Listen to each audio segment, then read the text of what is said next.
I apologize for the late start, very late start, oh my gosh, of our meeting, but we just came from our joint meeting with the Board of Aldermen, which ran a little late, which is an annual meeting that we have with them to review the budget of the Center of Clayton, which we share. So now we will begin our Board of Education meeting. Adequate notice has been given, and I would like everyone to stand and join me in the Pledge of Allegiance, please. I pledge allegiance to the flag of the United States of America, to the republic for which it stands, one nation, under God, indivisible, with liberty and justice for all.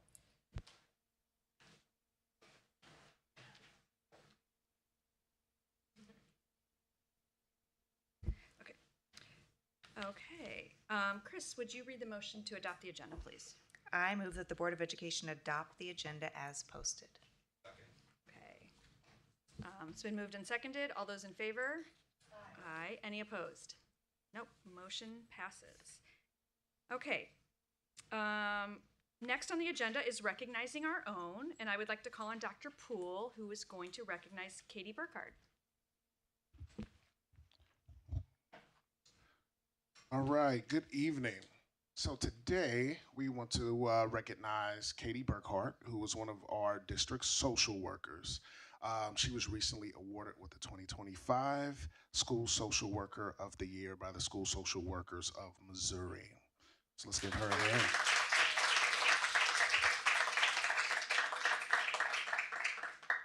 Katie has been phenomenal, not only as a social worker, but as an advocate for children and an aide to many buildings in terms of serving, especially some of our children with their highest needs. Katie has been with the district since the inception of us bringing in social workers. So she's been very instrumental in building the foundation for social work in the district and being very instrumental in the systems that we have within student services. I can recall from this past school year when we had the tornado that devastated a lot of our citizens and a lot of our students.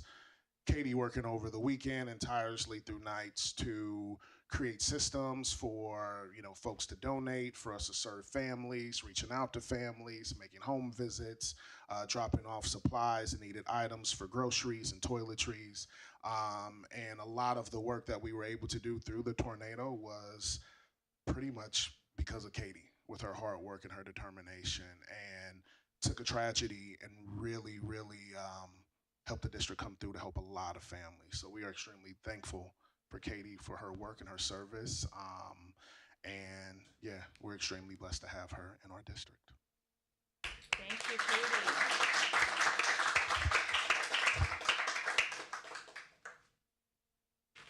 Her family's here too. Can they come up for a picture too? Perfect.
Congratulations, Katie and family. Thank you so much for being here tonight, and I'm sorry we started a little bit late for your family, but we appreciate everything that you do, and thank you, Dr. Poole, for giving her such a great and thorough accolades. Thank you. Okay, we are moving now on to public comment. We do have a few public comments tonight, and I'm going to start with Meade Greenberg.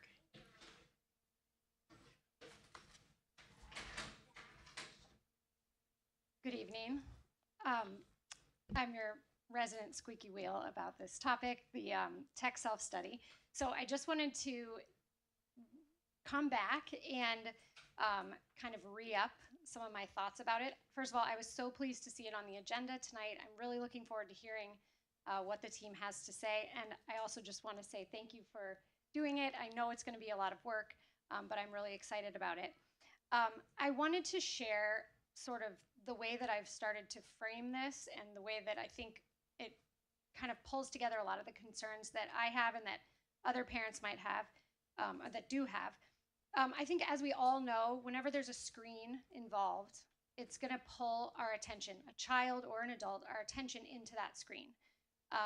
And my feeling, and I think probably all of us in this room, is if we are going to pull our children's attention into a screen, into a device, into something that takes them away from the teachers that are in the room, their peers, all the opportunities to learn with the materials in the classroom, the wonderful facilities that I know we're going to invest in, if we're going to take their attention away from what's in the room and pull them into a screen, into a video, I want those experiences to really be worth it. And they should really be furthering an educational purpose. And it should be mission driven, and it should be backed by what the district believes about child development and our education system and what we want our kids to learn. So I just hope that the board can keep this in mind as well. I was so excited to see that there is a mention of balancing screen time with technology use in the classroom, and that is so important. And I just wanted to highlight that it's not just about screen time, but it's really about the intentionality of how it's being used. I care so much about child development, and I'm a mother of young children, so my focus is obviously on that age group right now. I think particularly in the elementary years, but middle school and high school as well, the children's surroundings and their teachers that are in the room and socializing with other kids is so important. So I want to make sure that anytime that they're interacting with screens or videos, it's worthwhile. But I also know that there are reasons to use technology that can only be done through technology. My daughter came home and she said, I saw a video today, and I braced myself, but she said she saw a hippopotamus eating a watermelon, and then an alligator was eating a watermelon, and then the teacher was talking to them about the different animals, and I thought, great, there's no other way for my kid to see a hippopotamus eating a watermelon. That's totally wonderful. So I support, and the different ways to take coding and, all those sorts of things. I know that presentation skills are really important. So there's totally a role and a purpose for technology in education. I just want it to be really intentional, particularly with our youngest learners. So thank you so much.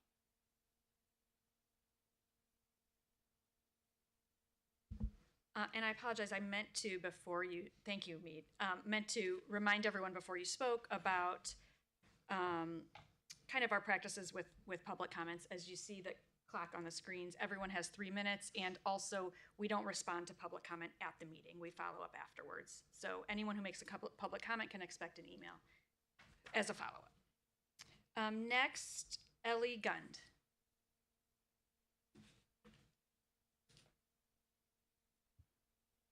Hi, my name is Ellie Gund. I'm a Clayton alum, and I'm also a current public school teacher. I'm here to address the board about the Clayton School District's partnership with ADL and why I think that's inappropriate. Something that I learned through my Clayton education and something that I try to embody in my classroom now is that we should always be gentle and supportive to individuals while being critical of systems, including governments. I think the Clayton School District had good intentions with partnering with the ADL. They were trying to support their Jewish students. Unfortunately, in this partnership, they've precluded students and teachers from being critical of systems, which is an important thing for students to learn to do through their education. The ADL's definition of anti-Semitism includes that any criticism of the state of Israel is in itself anti-Semitic. That's simply not true, and that's not aligned with the beliefs of Jewish adults on that topic.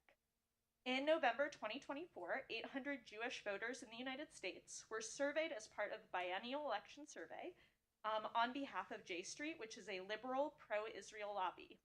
Those Jewish adults, 71% of them said it was not anti-Semitic to criticize how Israel was conducting the war in Gaza, and 59% said it was not anti-Semitic to accuse Israel of war crimes. Now, I want to be clear. Those voters did not necessarily think themselves that Israel was committing war crimes or was conducting the war poorly, but they said simply to hold those beliefs is not in itself anti-Semitic. I also want to highlight that the beliefs of young Jewish adults are very different from the beliefs of older Jewish adults on this question. Less than half of young Jewish adults, ages 18 to 34, have favorable views of the Israeli government. Only 45% of them view the Israeli government favorably. And so by choosing to preclude criticism of Israel, the school district of Clayton is putting themselves out of alignment with what their Jewish students probably believe. We need to be supportive of Jewish students, of Palestinian students, of Muslim students, and of Israeli students. We need to be supportive of those individuals, but we cannot let this good intention of being supportive of individuals keep us from being critical of oppressive systems and oppressive governments. By supporting students, by supporting each of these individuals in our care, we can make sure that they are able to develop the critical thinking skills to form their own opinions, but by precluding criticism, we cannot fulfill our educational mission. Thank you. Francis, I can't read your last name. I'm sorry. What? Okay, Pyrrhus. Sorry. I wasn't going to speak today, but I guess I'm up. Okay, so I am a resident of Clayton. I also serve on the Clayton Equity Commission. 2 months ago, parents from Glenridge addressed the incident that happened at Glenridge at our commission, and that was sort of the first time I was introduced to the topic. They also expressed extreme frustration at the response from the board and the administrators of Clayton. Invited to the meeting was a person from this organization called the ADL, an organization I knew only by their, nice sounding name, Anti-Defamation League, but not much else. They kept touting their program called No Place for Hate. Over the next 30 days that preceded our next meeting, I did some homework on the organization as well as what the district does to make Jewish kids feel welcome in our school district. I was pleasantly surprised to see that the district goes over and above to look after the well-being of Jewish kids, and as they should. There's partnerships with the Holocaust Museum, for example. There's people from local temples invited in to come speak to Jewish kids and so on. The Jewish kids in the high school even have a club. There's a lot that goes on. As far as the ADL goes, suffice it to say, this is not a neutral organization, and you don't have to dig very deep to find this out. Objectively, it puts the state of Israel over all else, including safety of Jewish Americans. Yes, anti-Semitism is wrong, as is racism and anti-gay stuff, and the list goes on. But surely there's a more neutral organization that gets us there. If we want to build an inclusive and respectful city and school district, we need to stop putting our thumb on the scale for one side. Kids can see inauthenticity a mile away, and by inviting the ADL in, I think we defeat the purpose of trying to stomp out anti-Semitism, honestly. And the last thing I'd like to say is the graffiti also mentioned anti-Black hate, or there was sort of racism, but this has been completely lost in this discussion. So the ADL is here for anti-Semitism. Who takes care of our Black kids? I think we need to find something that's neutral, that encompasses all these isms, and there has to be something out there. That's it. Thank you. Jessica Jancode. I apologize if I mispronounced that as well. That's okay. Jankozy. Jankozy. I also scribbled, so that's on me too. Hello, my name is Jessica. I'm a CHS grad and current Clayton resident. I too am here to express my concern over the requirement that Clayton School faculty undergo a mandatory training with the Anti-Defamation League, also known as the ADL. According to the largest Jewish progressive organization in the world, Jewish Voice for Peace, for years the ADL has used its credibility as a civil rights organization to silence critics of the State of Israel, and their work has labeled anyone opposed to the State of Israel's suppression of Palestinians as anti-Semitic. This makes it hard to identify actual instances of anti-Semitism that are on the rise due to right-wing extremism in this country. As such, I'm concerned that the ADL's presence in our school system will not contribute to erasing anti-Semitism. Instead, it will contribute to an unsafe environment for students, teachers, and school administration to engage in open dialogue and discussion around what the UN, along with Israeli human rights organizations, have deemed a genocide. The role of local school boards is not to take a stance on the actions of foreign governments, but to create a space where students can dialogue with others and learn, think critically, and share their thoughts and experiences respectfully and safely. And my concerns are shared with the largest union in the United States, the National Education Association, who overwhelmingly voted this past June to cut ties with the ADL in recognition of this consistent bias and unreliability. This is the same teachers union that represents the majority of the teachers in the Clayton School District. So my questions are, who made the decision to partner with the ADL for this training on anti-Semitism? Were other programs from other sources considered? Were students considered at all or given a chance to provide input? Were a diverse array of parents consulted? And on the topic of equity, what is the Clayton School District doing to address Islamophobia? Do Muslim and Arab students have a student group where they can find community? I already know that at the high school level, the answer is no, and so why is that? When I was a student at CHS, I valued that in my classes, clubs, and as part of the Globe, I was given the opportunity to think and speak critically about local and global issues. It was such an important part of my, becoming a person in this world. I'm concerned that this partnership with the ADL is a step backwards. It creates a culture of silence and of fear within the school system for those who fall outside of ADL talking points. I ask the school board to reconsider your source for trainings on anti-Semitism and to share your plans for ensuring that Arab and Muslim students also feel safe and welcome in Clayton. Thank you.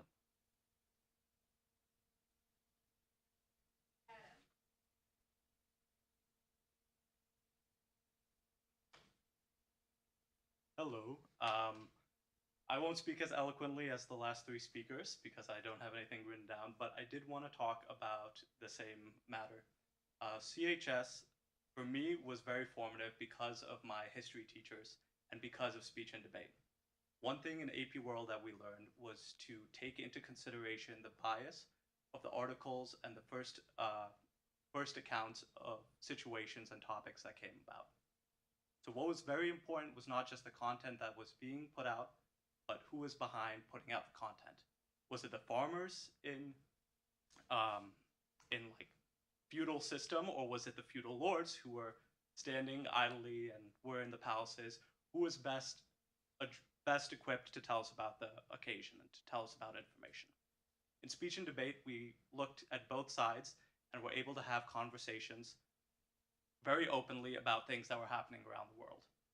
What I'm concerned about is that the ADL has, like the previous speakers have said, has an inherent political bias that's going to take shape, and I'd also like to know why, how we came to this decision to partner with the ADL, and also what our relationship with the ADL is going forward, as it has very concerning political views when there are other organizations that are more equipped to deal with training for anti-Semitism. Thank you.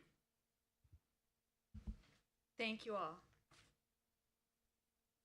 Moving along, agenda item 4, I will turn it over to Dr. Patel for her superintendent's update. Okay. Thank you, everyone, and thank you for everyone who gave a comment. As Stacy said, we don't respond, but we will be reaching back out with email responses. So thank you for giving up some of your evening to be here tonight. Superintendent update. First thing, this is our first board meeting for the school year since school started, so I should put it that way. First 2 weeks went really well.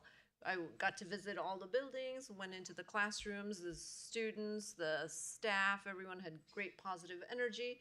It was a very smooth start, and everyone I spoke to, I'm like, where do we need to knock? Or, keep this going. But it went really well. Even the parents, it was great. I'm trying to get in front of all the different schools at the start of the school year, school day, I should say. So I tried to rotate myself. Usually I always started past few years at Clayton High School, and now I'm trying to go to different buildings. So I was at Captain the first week, and I got to meet this wonderful group of 7 to 8 families who it was their first time in Clayton dropping off their kindergarten students. So it was a great way to connect with the families and how excited and nervous they were. But I'm already in touch with many of them who have said that they've had a great first week, so it's been great. Just having that energy back. Then on Friday, we had our first professional learning day of the year. And in the morning, we actually did a morning of service. Usually the first professional development day of the year, half of it, we do it from a district perspective in terms of bringing the whole district staff together. So this year we decided to give back to not only Clayton, but our surrounding communities. And we gave all of our staff choice sessions. And so over 65 staff members ended up helping at the North City neighborhood cleanup, whether it was just making sure all the bricks were laid out, cleaning debris, picking up items, whatever was needed. And it was interesting. Their feedback, of course, it was amazing, but their feedback was, it was sad because many of them didn't realize the devastation that's still out there. And as they drove away, they felt like they didn't even make a dent, spending the whole morning there. So a lot of really good experiences for them, and just knowing that your purpose is not just for you and what you're doing in front of you, but really for the greater community. So that was one of the choice sessions. Then the others, over 300 staff members were at Clayton High School, the rest of them, and their choice sessions were either putting together care kits for our families in need or other families in the community. We had over 50 that were packed, and that was from supplies from our food and essentials drive that we did, that parents also donated to, and our staff did. We had staff baking treats for Evelyn's house for the families whose loved ones are part of hospice. So we delivered those there. We had staff members writing hope notes for first responders. We partnered with BJC with that. And then we also had a huge area where Jen McEwen from the Wellness Center at the high school ran, and staff were writing notes for our students that we're gonna pass out throughout the year. So again, a lot of variety, a lot of choice, and a lot of really good feedback that they felt like, yes, it was part of giving back to the community, but also connecting with one another as staff members. So it was a great morning. And then the afternoon was content-driven professional development, where they all got together in PLCs to map out the year for them. So great first professional learning day. And then, of course, the work continues with our long-range facilities master plan. Our workshops have continued. We had our two athletic workshops in the past couple of weeks. We've had, next week is a full-day elementary workshop, Clayton High School workshop. And we also, last week, for 2 evenings, we took a tour to Spady Elementary School. And we had about 40 people that joined us, including staff. We had students who came on the trip, and we even had former board members who attended with us. So that was a great way for them to actually see the elementary schools. They had great questions.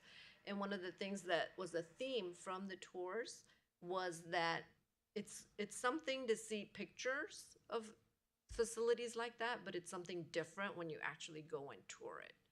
And so they walked away just excited and energized with the possibilities of having new facilities that can help their learning and teaching move forward. So I felt like that was two really productive evenings, and I'm sure Nina's going to talk about it because Nina joined us as well on one of the tours.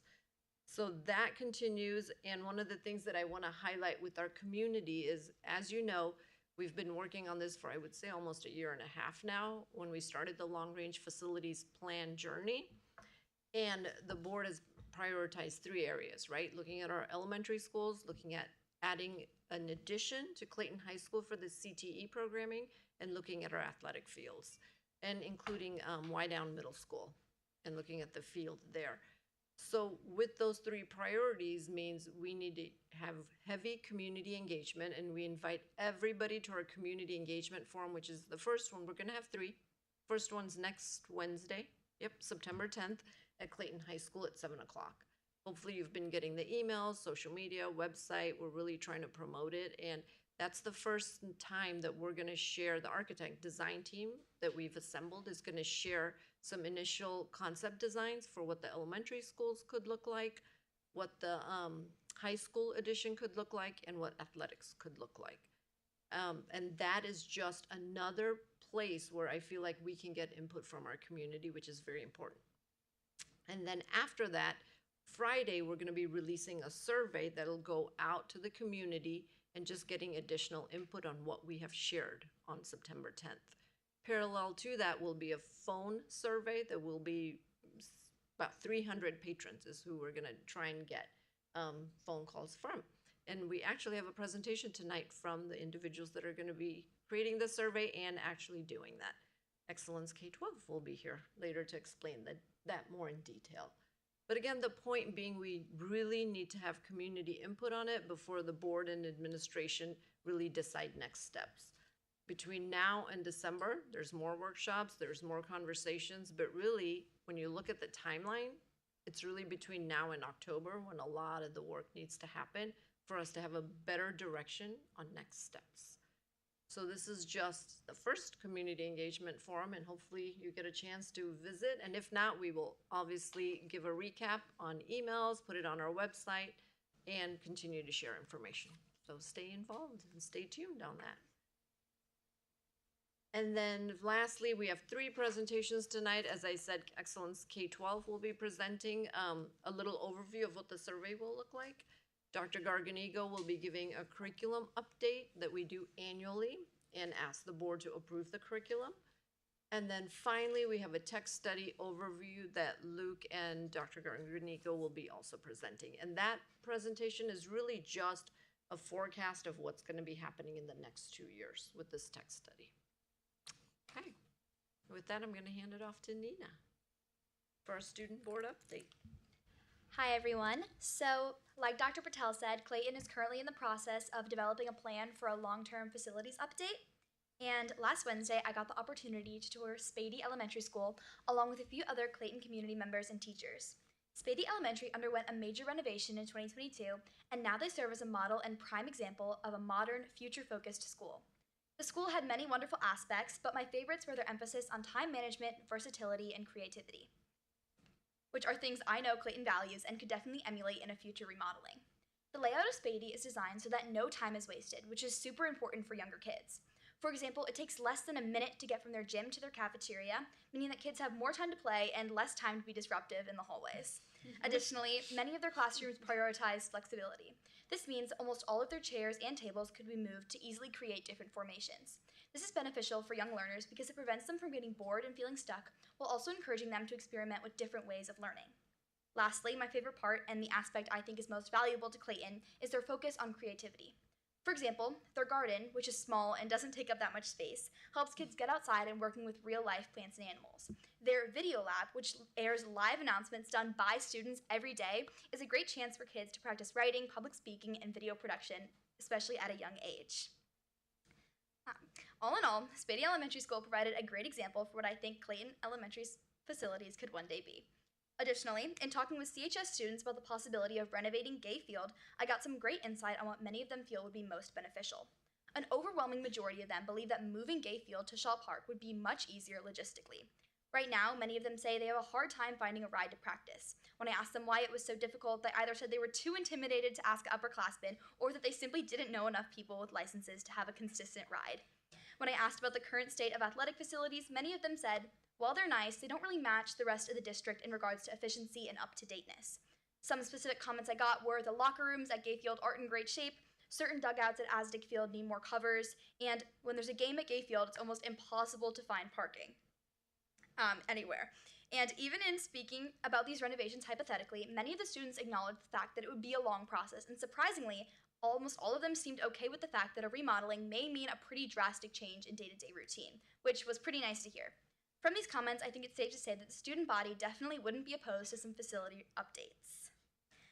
Next, I'll talk about the phone policy. As I reflect on the first 3 weeks of school, I can say one thing for sure. The phone policy is definitely working. Not only are students not on their phones, whether it's because they're doing other things like work or because they're just scared that they'll get in trouble, but they're also doing exactly what the phone policy was trying to encourage. Throughout the past 2 weeks, I've seen more people talking, socializing, and just doing their work in school than I had pretty much seen in the past 2 years. But while it's effective now, I do think it's important that teachers continue to encourage and remind students of the policy to ensure that the success we're seeing now continues to happen in the future. And lastly, for just my general update, right now I'm in the process of setting up focus groups to help get a more accurate representation of the entire student body. Sometime in late September to early October, I plan to meet with 5th graders from Glenridge, Merrimack, and Captain to discuss their comments and suggestions about their school experience. Additionally, I'll be meeting with Wydown Student Council as well as Clayton High School's SBSA Club sometime later this month to talk about what's working well in our schools and what areas could use some improvement. Through these conversations, I hope to collect a lot of information about how the district is feeling about this school year so that my future updates can truly represent the entire student body. Thank you. Thank you, Nina. Yeah, great job. Okay, agenda item number 6, we are going to have the presentation from Excellence K-12.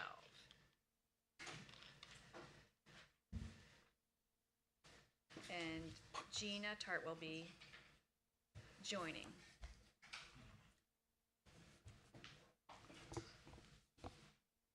Good evening. So I'm here with Rick. He's our partner from Excellence K-12. He is working with the Paragon and Perkins & Will team, and he's going to give us an update on how the survey is going to be set up and some of the details. Great. Thank you. A little bit, how do we advance this? You got it. Go ahead. A little bit about us. We're in Blue Springs, Missouri, so we are in Missouri. We've been doing this for 17 years. We've experienced with a lot of school districts. We've raised a lot of money. The national average for passing municipal bonds, which includes school bonds, is 55%. Our clients pass at a rate of 95%. And I say all that just to tell you you're in good hands. We're going to take care of you. Go ahead to the next slide, and let's talk about the telephone survey. So we're going to do a random digit dial phone survey of 300 individuals. We will call landlines and cell phones. We get a list of new phone numbers from a company in Fresno, California that does that, provides us with the numbers of everyone in the district. We start with number 1, and then we jump to number 20, and then we go to 40, so that's how we randomize it. It'll be matched to your population pattern so that we'll ask you to, and you already have, you've given us 3 zones of the city of Clayton that match pretty much the elementary zones. And we will complete calls to match the number of people in each of those, the percentage of the population in each of those. When we do those 2 things, it gives us a 5.6% margin of error. This is the same thing that Gallup and Pew and USA Today do. Random digit dialing has been used since the mid-1950s. I first used it in 1981. It's old technology, but we use it because it works, and nothing has come along to replace it yet. Tell you a little bit about what we're going to ask in the survey. We're going to ask, first of all, about your brand. We're going to ask people to give you a grade on a variety of things, everything from safety to classroom, to facilities, to preparation of kids for college. Everything you can think of about your brands are going to give us a grade, A, B, C, D, F. We're then going to ask if patrons are civic-minded. We want to find out if you have people who understand that I will plant a tree today and I will never enjoy the shade of that tree. That's being civic-minded. Then we're going to ask about each of your projects. So you got 4 projects that we're going to talk about. And then we're going to do tax tolerance. And the way we do that is we have the amount of money it's going to cost the owner of an average home in the district to pass the bond at 3 different levels, at $200 million, at $150 million, and at $100 million. In that way, if they say, yeah, I'll go for the $443 a year at $200 million, they're done. If not, we'll skip down to the next one, and then we'll go down to the next one to see where the tax tolerance lands. When you put together the interest that people have in the projects, what projects they like and what projects they don't, with the tax tolerance, you have the formula for a winning bond issue. The next category we're going to ask is about communications. How do patrons get information about the district, which will help Gina when you do your marketing campaign for the election. And then the last section is demographics. We ask age, we ask time in the district, presence of kids today in the district, presence of kids or grandkids in the past in the district. And we're going to give you, in addition to and I think that's the next slide, in addition to written report and executive summary, we're going to give you a digital dashboard that will enable you to look at all of the answers to the survey against the demographics, so you can kind of slice and dice the data any way you want. Hearing the voice of the customer at the same time that we do the phone survey, we're going to have 3 companion online surveys, staff, parents, and general public. Staff and parents are captured audiences, so you'll get should get great feedback from that. And if you don't have your staff and parents on board, you'll know that you're in trouble right away. The general public online survey does not have much in the way of a statistical accuracy, but it gives us the chance to say everyone had a chance to have their voice heard. And that's important from a PR standpoint. Same questions that are on the phone survey without the 2-3 open-ended questions that are on the phone survey, which are what do you think is the school's greatest strength and what do you think the school needs to work on?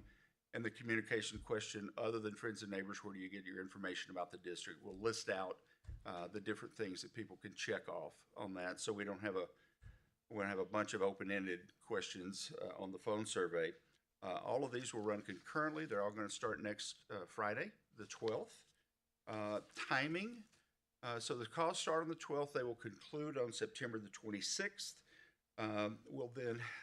My company will have analysis the week of September the 29th, providing the executive summary to the school district on October 3rd. And then the digital dashboard will follow 1 week later. So you should have the information that you need to have by October the 3rd in terms of your bond issue and whether it's going to pass or not, or what people like and what they don't like. Questions? Thank you. Whoever, Leo. Is that package of questions that you just went through basically the same one that you use if you've used for other districts you work with? Or are you deviating in significant ways that I should know about? The sections are the same. So we ask branded questions with A, B, C, D, F answers, but what we ask about is all yours. The same thing with the civic questions and the projects and the tax audit. So we feel good about the sections that we have, but then it's all your information that you want to gather from there. And I should say that we are at draft 2 on the survey. Dr. Patel and Gina and John have all had a chance to look at it. My understanding is that it next goes to the kind of a larger leadership group that includes the architects, and then it will go to the Board of Education. So everybody's going to get a chance to see the survey in advance and make any comments that you have about it, edits, what have you. We just need it by the 10th, which is next Wednesday. But in any event, you know what a good question is for this kind of survey and what a bad one is, and you're going to exercise your judgment if you think we're asking a bad one. Yes. Okay, great. It's always thanks. the fun part of the job. Any other questions? I just, thank you so much. I just wanted to comment that I really appreciate the civically minded questions, and your tree analogy was perfect. Thank you. Because it, obviously works so well with what we're trying to do, and hoping to get the community's support and hoping they are civic minded, and realizing that what we're building is not for anyone here today, it's for future generations. So I appreciate your focus on that, as well as the tax tolerance questions. I think those are going to be really important, and maybe the most important ones that are going to guide us here with the bond issue. So thank you for that. Okay. I think a good point that you may want to make is the phone calls that you do, those are to registered voters, correct? Yes. Well, or no? They are to people who have a phone in the district. We ask 3 qualification questions up front. 1, are you a registered voter? 2, are you male or female head of household? And 3, do you live in the Clayton School District? We know they live in the Clayton School District because that's the list that we bought. But if they don't know that, then we probably aren't going to get to talk to them. So. But you'll be able to aggregate then and Yes. know the registered voters, which to Yeah, your we point, only is talk to important registered know. voters. Okay. Yeah. Great. Likely voters? No. Why? We have found in other markets over the years that the likelihood of likely voters is not projectable. I'll give you a quick example. We did a survey in Platte City, which is north of Kansas City, where the average number of voters had been 2,500. And if we talked to likely voters, it would have been 2,500. Ran the bond issue, and 17,000 people voted. So depending on how volatile the projects are and the tax tolerance is, you don't know who's going to vote yet. I would ask us to really think about limiting the universe to likely voters, and I would take 2 out of the last 3 municipal elections that happened, the last 2 competitive April ones, and anyone who voted in the August, in the one in August that just happened. You wouldn't take also a November election? No, I would take your guys's one, and I would take the one that happened last April, and then I would take anyone who voted in King's election. I'd count them. Wouldn't it be? Sorry, What about you. 2019? I would just. Or maybe look at 2019 where we Where had Prop we B. actually had a bond issue. It was our last bond issue, like. There's a lot of trans. You have a trans. He's saying no? Yeah. Okay. We'll trust the expert. I just think, I do think our community is unique. I do think, Jason, our community is unique, and it might be hard to. But we do have more people come out on bond years in terms of voters than not. When we get it, will we be able to see for ourselves any breakout by age would be a question. Yes, we do have a And age. so we can, that's That'll tell us all we need. a very think we should look helpful at that. for, as somebody who knocked on the doors from the list of that election, that'll be a very helpful thing for us to see. And I can tell you from experience, if you ask people, are you going to vote? Everyone will say yes. Yes. That's not the question. You're talking about using a list of people who have voted in the past. Correct. And I'm telling you, it's not projectable to people who will vote today, particularly with the tax tolerance that you're talking about. Okay? You're looking at the top end at a tax tolerance of $443 a year. I realize it's a wealthy community, but I will tell you, I have never seen a school district pass anything remotely near that. Oh, so what is the highest, that's a good question then. What is the highest that you have seen a school district pass as far as the tax tolerance? $205.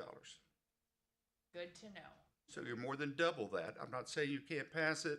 I realize the wealth here, but that is a big, all 3 of those are fairly big numbers. I just feel like I should say we're not trying to get a $205 million.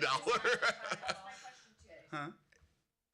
That number you just shared with us, the 205, which of these, or where in that range of your 200, 150, or $100 million bond issue, which did that fall under?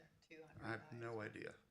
I don't remember. I think it's we a fair usually don't do Does that the make sense what total I'm asking? numbers. Yeah. We usually just do the tax The tolerance. highest one that's passed. I understand. He's saying Yeah. our highest at the 200 would be about 400 443. something a year. Yeah.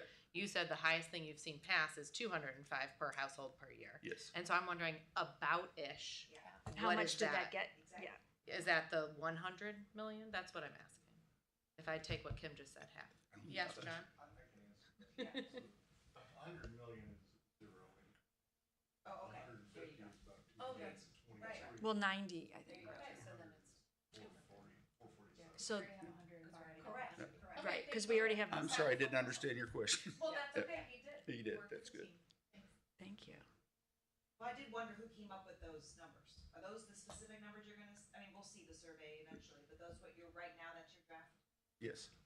Okay, and who helped, did John help you come up with that, or is that something Gina? Yes.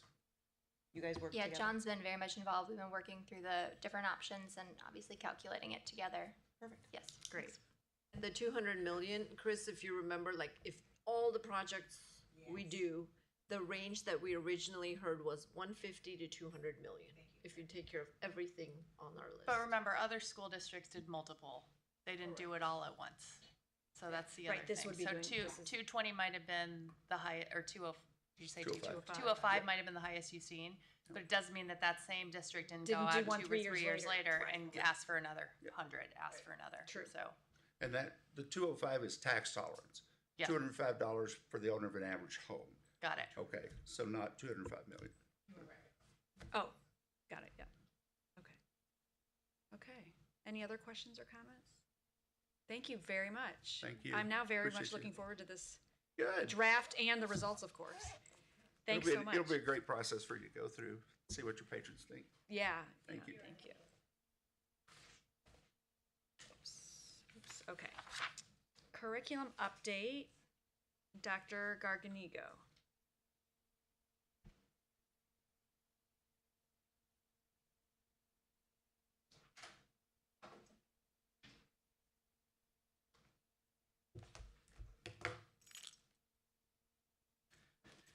Ready for a lot of me?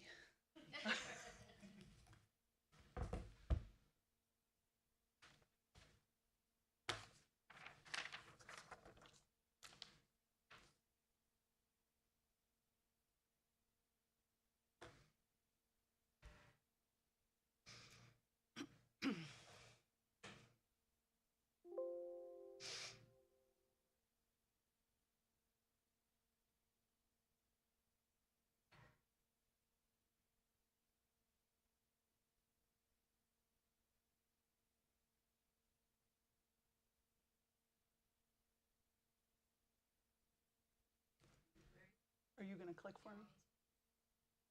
Oh, no, it works. Okay, great. Good evening, everyone. So I just wanted to recap why I come to the table every year. So Policy IF states the following things, and we're really going to focus mainly on bullets 2 and 3 tonight. So what you direct the staff to implement as far as a curriculum is concerned, and then the fact that you will review and approve the district developed curriculum each year. So I'm going to go through some, I've given you access to the documents that I think are the most important for you to approve. And then I'm going to go through and just sort of highlight some of those pieces for you tonight. I'm back to not working, Gina.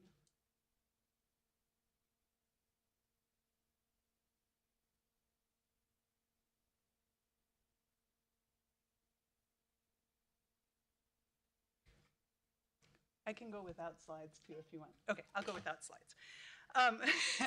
So imagine a slide that talks about the self-study process. So just a reminder that as a part of Policy IF, we talk about a curriculum review process. We have a 6-year cycle for each content area within the school district. Years 1 and 2 are really mainly a self-study. And sometime during year 1, each area goes to the Teaching and Learning Advisory Council, which is a committee made up of a board member and parents throughout the district and administrators to just provide input through our work as we're studying, as we're determining what we're going to study and how we're going to approach that work. And then year 2, sometime in the spring of year 2, we give a presentation to the board where we ask for your approval of long-range goals, the financials that are attached to those goals, and you re-approve the curriculum for that content area at that time. So just a review of the process. But then really my focus tonight, and also that in the spring, the humanities groups are the ones that are going to come this spring. So that's literacy, English language development, social studies, world language, library, fine arts, and then we're going to have a technology piece, which Luke and I will talk about later. Okay. So our big focus with our curriculum, Marzano states that in order to be a high reliability school, you need to have a safe school, a collaborative culture, effective teaching in each classroom, and a guaranteed and viable curriculum. And guaranteed meaning that it's aligned vertically and horizontally, so across classrooms as well as across grade levels.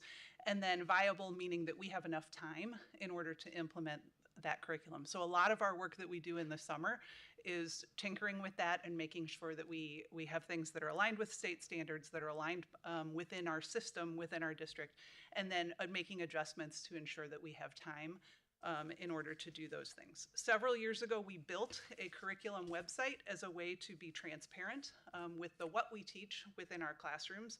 And so we put a lot of work into that.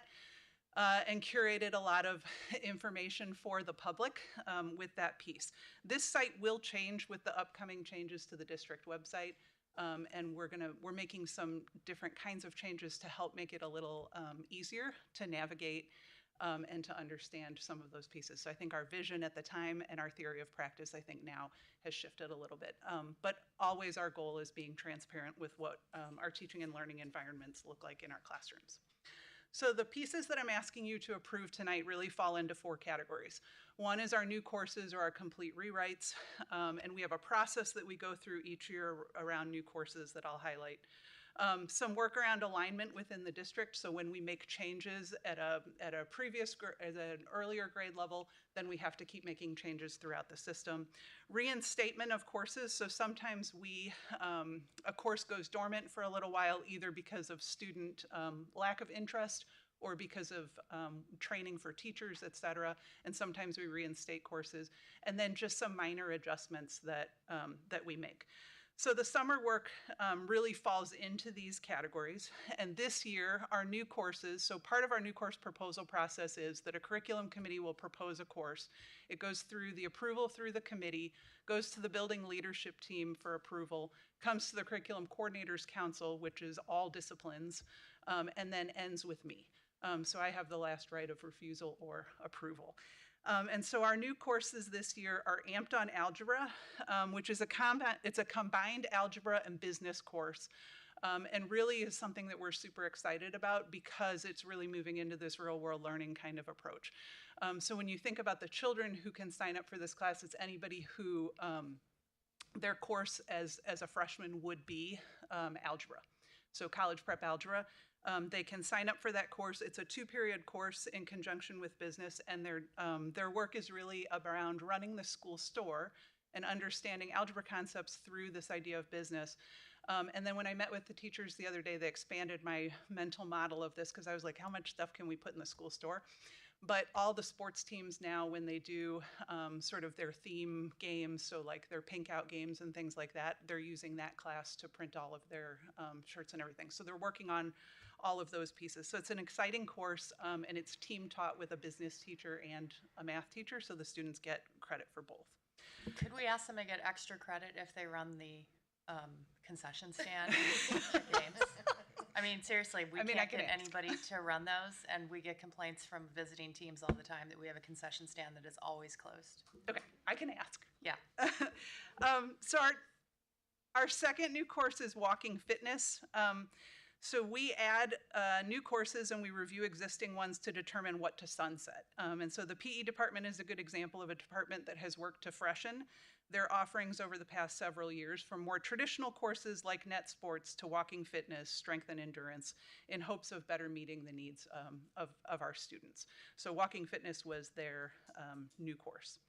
The total revisions or complete rewrites, middle school literacy, all 3 grade levels, we did a complete rewrite with a focus on increasing the volume of reading and writing and better alignment to the state standards. Middle school math, you all approved the accelerated courses last year, and so we completed the curriculum work this summer. These are compacted courses that move at a more rapid pace while still addressing all standards. So it's a compacted 6-7 class, a compacted 7-8 class.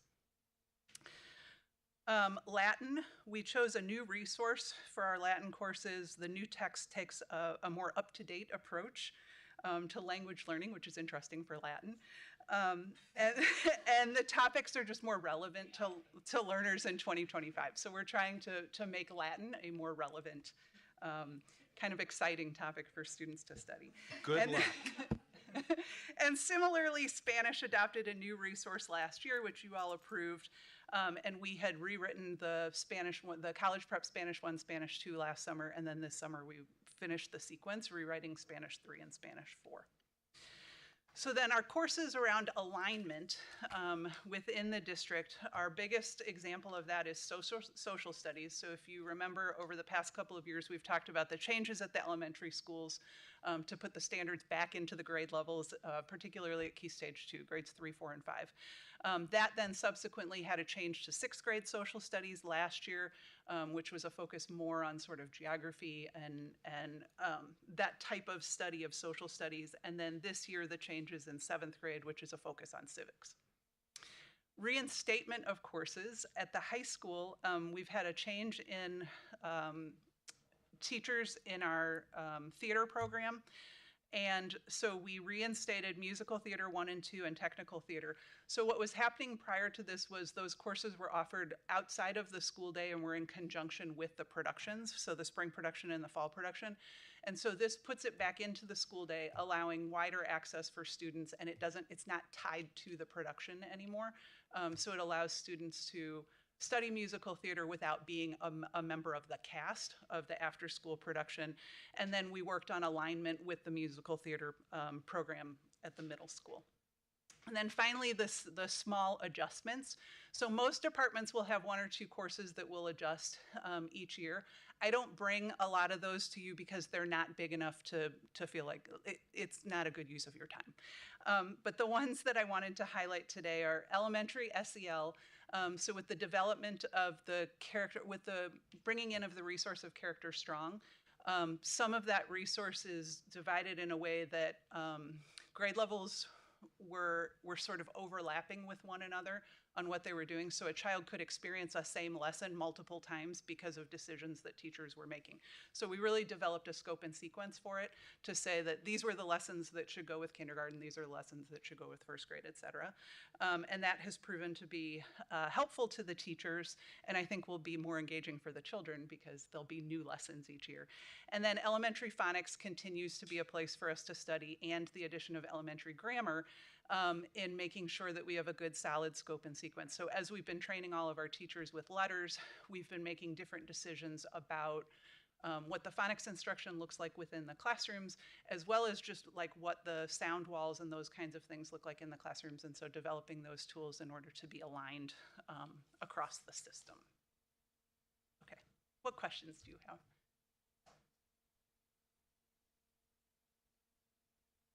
I'll be really easy. I want to thank you so much for answering every question I had emailed to you before. Sure. You got them all in there. No problem.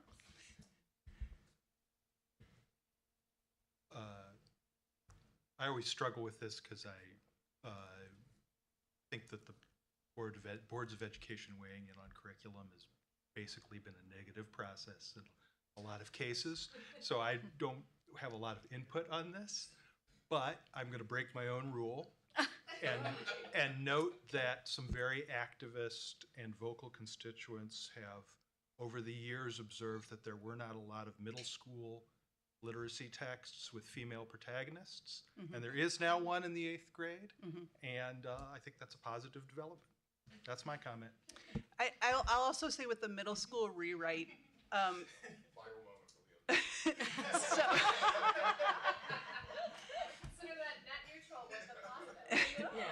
Mic drop. With the literacy rewrite at the middle school, some of what our decision at the time was in increasing the volume of reading and writing was to keep some of the core lit texts the same as they are right now, because we have a process and it's like a financial process and a decision-making process to cycle core lit texts in and out. And so that continues to be work that we'll continue to do, and diversifying the collection is one of our goals as a part of that work. So I think you'll continue to see movement in that way. So I'll just say 7 words you said that were really important, because we also, and again, speaking on behalf of or not on behalf of, but just articulating what I've heard from constituents is there's been a criticism of, it seems like there's less reading and writing in the curriculum, especially in the elementary and middle school, and you said emphasis on increasing the volume of reading and writing. Yes. So those 7 words are very important, and I want to make sure that I repeated them so that it's heard, because I know that, Nisha, you've also heard that. Yes, Probably everybody at this table has heard that at some point, and I think we heard a lot of noise about that, particularly around the issue of, are you getting rid of certain books that were beloved that I read and my father read and my grandfather read, and are those now gone? And so some of that's died down, but we still get pretty frequently I don't see enough reading and writing. So increasing the volume of reading and writing. Yes, that's great. I think the courses that you mentioned, like Amped, that are new, are so exciting to me. And I think actually like Kim mentioned, a concession stand, there's like so many other possibilities with that class that I just think is really cool. And I also think like the musical theater in the school day will be great. I mean, I know a lot of kids, including my own daughter, who, had that been in the school day, would have been really exciting, but couldn't do it when they got to the high school because they played sports or whatever after school. So I think, anyway, I think all of those changes, the additions or bringing classes back, are all really exciting. So thank you for that. Yep. Any other comments or questions? Yep. So I'm gonna go and piggyback on what Mead brought up. And instead of just talking about screens as in relation to what, Luke's gonna come up and talk about, how much when you're doing your curriculum adjustments and corrections and all these things, do you talk about screen usage, how often it is, but also the intentionality of it, et cetera? Right. So I would say historically we have not spent a lot of time talking about that when we've been doing the curriculum writing. I think what you're going to see in our next presentation is a forward-thinking approach to how do we do a little bit of an audit of sort of where we are with that, while also refreshing our, like, I don't want to steal our thunder, but a little bit of like refreshing our philosophy around technology within the system. So I think it's going to come through that study, and then that will apply then within the other disciplines. Yeah. Once we get that sort of landed. Yeah. I guess I'm just trying to help us see that we should also be looking at this while we talk about curriculum, right? They go hand in hand, and if we do one without the other, we're kind of chasing our own tail. So yeah. I would agree. I think also Luke and I did some work this summer with the ed techs at the elementary level in particular to think about the connection between technology and empowered learning. Yeah. And so instead of talking about technology for technology's sake, talking about empowered learning and what are the tools, which some can be screens, but they don't all have to be screens. Exactly. You've said that before. That can help empower learning. And actually on the 29th, we ran, Luke and I with the ed techs ran professional learning for the Key Stage 1 teachers, specifically around that. So it had a focus on empowered learning, but there was a component of it that had technology use. And it was more about the quick use of technology within a classroom as opposed to these long drawn out like projects that have to be polished. Like there's ways to, and Mead referenced it in her comment, but there's like ways to address the use of purposeful integration of technology into teaching and learning. And that's what we're trying to tie that in with the idea of empowered learning. That's great. Thank you. Great. Nina. All right. These all sound so amazing. I'm just thinking a little bit about like what this will look like at the high school, especially with the AMPed program. I'm just wondering, would this be like something available to all grade levels, or could you only like be enrolled in the class if you're like currently taking algebra, or is it just like kind of a prerequisite? So it is an algebra class. So if you're ready, if you're ready to take College Prep Algebra 1, you could either take a traditional College Prep Algebra 1 course, or you can take the AMPed course, which is College Prep Algebra 1 with this business component. Next year, our plan is to put geometry and construction into the program of studies, which would be a similar thing of like a combined CTE geometry course. So it would be a geometry credit plus a CTE credit. So it would like this. It would count as your algebra or geometry credit. Okay. Absolutely. Thank you so much. Yep. It is. It is. It's 2 periods. Yeah. So they're meeting every day. So the way that we schedule it is so that they can meet every day. So they're meeting on an A day and a B day. It's like 4th and 8th hours. So that they're meeting every day. And the teachers are dividing up what that looks like as far as the algebra component and as far as the business component. But the goal is that all of it focuses on the Algebra 1 standards. The students would take the Algebra 1 EOC at the end of the course. So that also will give us a good read of the algebra learning within that course by having that sort of formalized measure in place. I have one other question. I was wondering when I heard you say that it satisfied a business requirement, does it by any chance also satisfy the state requirement for personal finance in the way some other high school business classes do? So that one does not.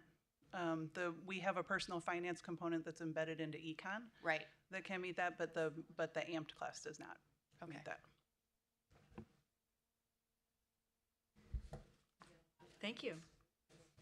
Okay, and we'll move right into the technology study overview. Oh, wait, we have to approve the curriculum. I apologize. I was getting confused because it was a presentation. But we do annually approve the curriculum, right? Go ahead, Chris. I move that the Board of Education approve the district curriculum as presented. Second. Okay. I guess we already had our questions and comments. Yeah, I guess that's right. All those in favor? Aye. Aye. Any opposed? None. Okay. Motion passes. Thank you. A lot of exciting stuff. All right, Luke. Okay, Luke, now the technology study overview, please. You're still stuck with me. I think you feel the same way. Yeah.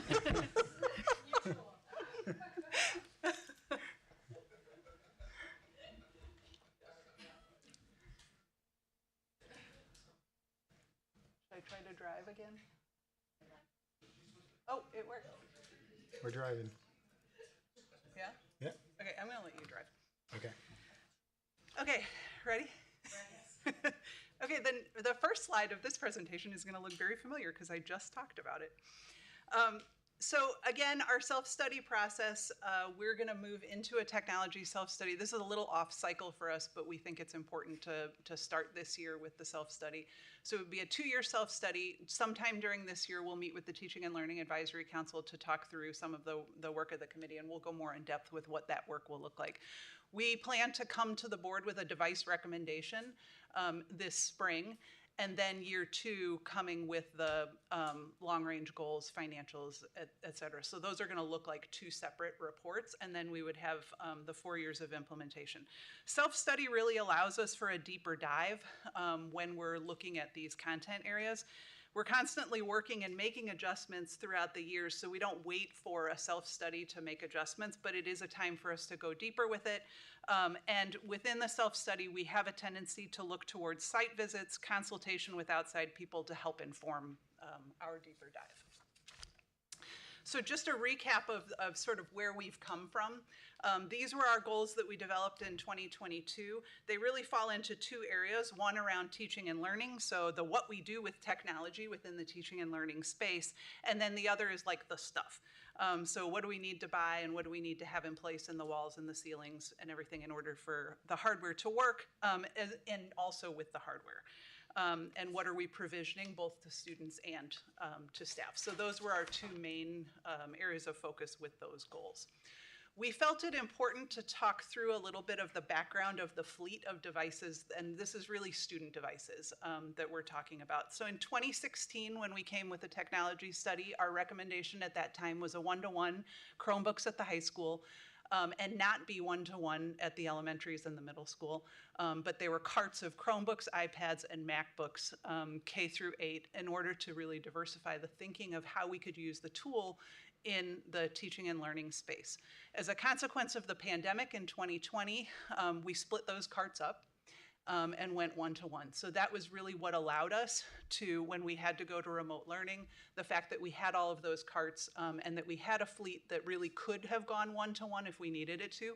We ended up needing it to in order to continue teaching and learning at that time. And so we moved to putting all the iPads in grades K through 2, Chromebooks in 3 through 12, 1-to-1. At the elementary school, generally the students do not take those devices home. Sometimes in 5th grade or in 4th grade, there may be some movement towards students taking devices home. And then we maintain some specialized devices in some teaching and learning spaces. So our Project Lead the Way courses had some different devices. They needed more powerful devices in order to do some of the work. This cycle then aligns somewhat with the life cycle of our devices. So we cycle devices out of the fleet every 4 to 5 years. So you'll see that like the 2016 to 2020 to now we're at 2025. We're sort of paralleling the life cycle of devices. So it's a good time for us to be studying this to make a recommendation to you as to what we would want to move forward with and what are our needs within our teaching and learning spaces now as opposed to where we've come from through the pandemic. So I'm just going to hang on the fleet for just a moment longer because we're already there. It is part of the year 1 in the study. We thought it would be important. You know, Melina had mentioned earlier that this is kind of like an audit. And so we've kind of gone back and we've looked at some things that we've heard and feedback we've gotten, and then how we've kind of worked with that feedback. Also mentioned earlier that challenges that we've had we've not waited until this process to fix. So we are constantly working to improve all areas as this goes along. So just real quick, some of the things that we heard, when we originally rolled out the iPads, there was a little bit of a learning curve, I think, for some of that, and how we deployed apps that teachers and students needed.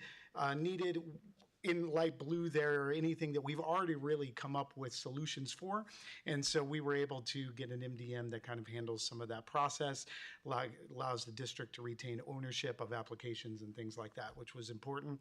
With K through 2 students, they're younger. The process of logging in needs to not be complicated, and and this was a common theme that we've heard and schools have heard, having done this work for many years.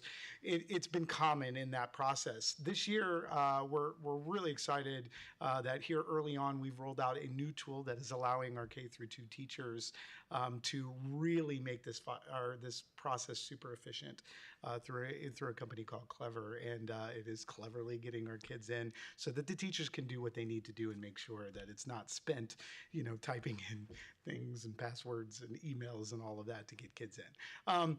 To kind of just transition, our Chromebooks, we've heard a lot over recent times, and just to share with some of the things that we've heard from students, from staff, common things that we would hear would be processing power. The speed of login kind of is connected directly to that. We hear repeatedly that they're clunky and heavy, and the screen resolution, a lack of touchscreen. Just so you know, some of those things we do within the larger cycle have smaller cycles for, just being able to roll in and out devices. So the devices that we did bring in this year actually were meeting some of those needs. So really honestly improving a little bit of the processing power, even though we didn't highlight it there, but it did improve screen resolution and it did add in a touch screen. But that is a portion of our student body because that's how that process rolls in over time.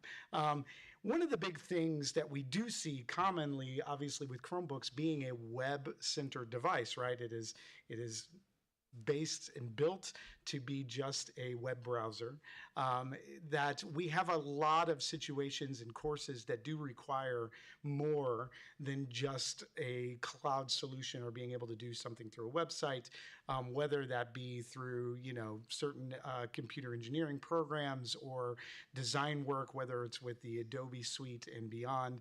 There are a lot of instances where these just don't do that work. And so that is something we do hear regularly. Now, we do meet that need through, fixed labs and things like that. So those are just some of the things that we're working through. This is, an audit headed into this study of kind of some of the things that we've heard and some of the things that we've been working through. We do know right off the bat that, we have areas of focus, things that we've heard, things that we know are prominent in the space right now. You get 5 years down the road, 4 or 5 years down the road, and much in this area of technology changes. And so there's some big things right now, especially as we approach the subject of AI and artificial intelligence and its role within our classrooms. We want to make sure that we have a district philosophy around that use that protects students, it makes sense to be able to be used for educational purposes, and we want to make sure that it is a clear picture of what we expect as a district. And then we've spoken a couple of times tonight. A major part of this study, we do envision that it's going to be the role of technology in teaching and learning as a whole, right? So what does that look like? What does balance look like? What does equity look like within all of this? We want to make sure that when we are using technology, that it has a purpose. It is a tool, it is a resource. And as the technology person, yes, I love that, technology is growing and everything like that, but it is also our job to make sure that, we are making sure that the learning outcomes that we are supporting that, and it's not taking the place. It's not becoming the goal. It has a tendency to become the goal. We hear technology, and then our mind runs there. So we don't want that to necessarily be the case. And then we already talked a little bit about the replacement cycle. We know that's an area of focus. We know that first year we're going to look hard at what is most appropriate for our students and more. And then an infrastructure analysis. You know, when we talk about technology, one of the biggest things that we continue to have to invest in and look at is cybersecurity, student privacy, and then just some of the bare bones things that we know we have to keep up with. And that's just the stuff that nobody sees behind the scenes, some of that infrastructure related items. So on that note, it's kind of the high level view. Are there any questions that we can answer?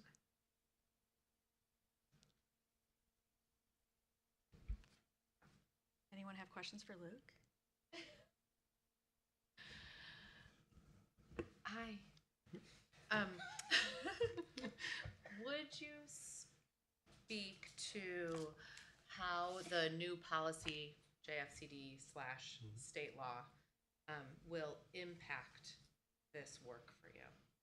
Yeah, and I'll speak to a couple maybe ways that I envision and that we kind of have talked about some of how this work is going to be a part just natively of that. We know, we can start with the device fleet itself, right? So one of the things that we will really be studying is that we have the right device for our students that can meet every need of our students.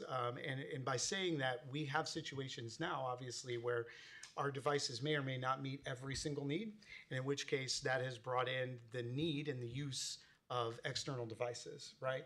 And so we are going to be asking the question, okay, what can we do as far as the device fleet that will diminish any use of external? And with the diminishing use of external, it does allow us to manage the devices more aptly. Like, we're able to control those devices better. We're able to guarantee safety better for those devices for the students, which is ultimately the goal as well. Yeah, our goal being to the sort of line that we put into that policy about during this year, that we would be on a BYOD to remove that and to be able to have a device that meets the teaching and learning needs, and that the children would be using the district provision device.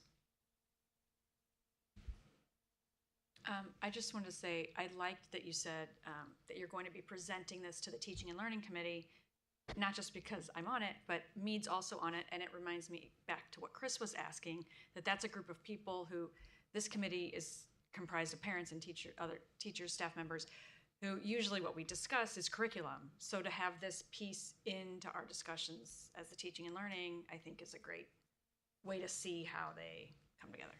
Mm-hmm. Anyone else? Before Nina? I'll make a comment and then a question.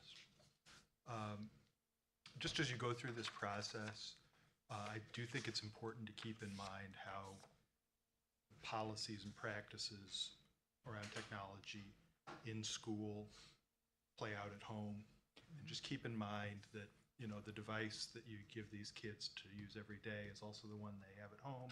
And I know certainly during the pandemic, it felt like in my house, and I think a lot of people felt this way, you lost control of technology in your own house because of what was necessary for the education.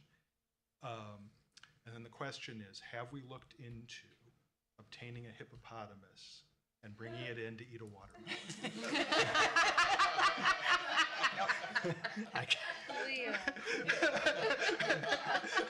I don't know that I could say 100% we haven't.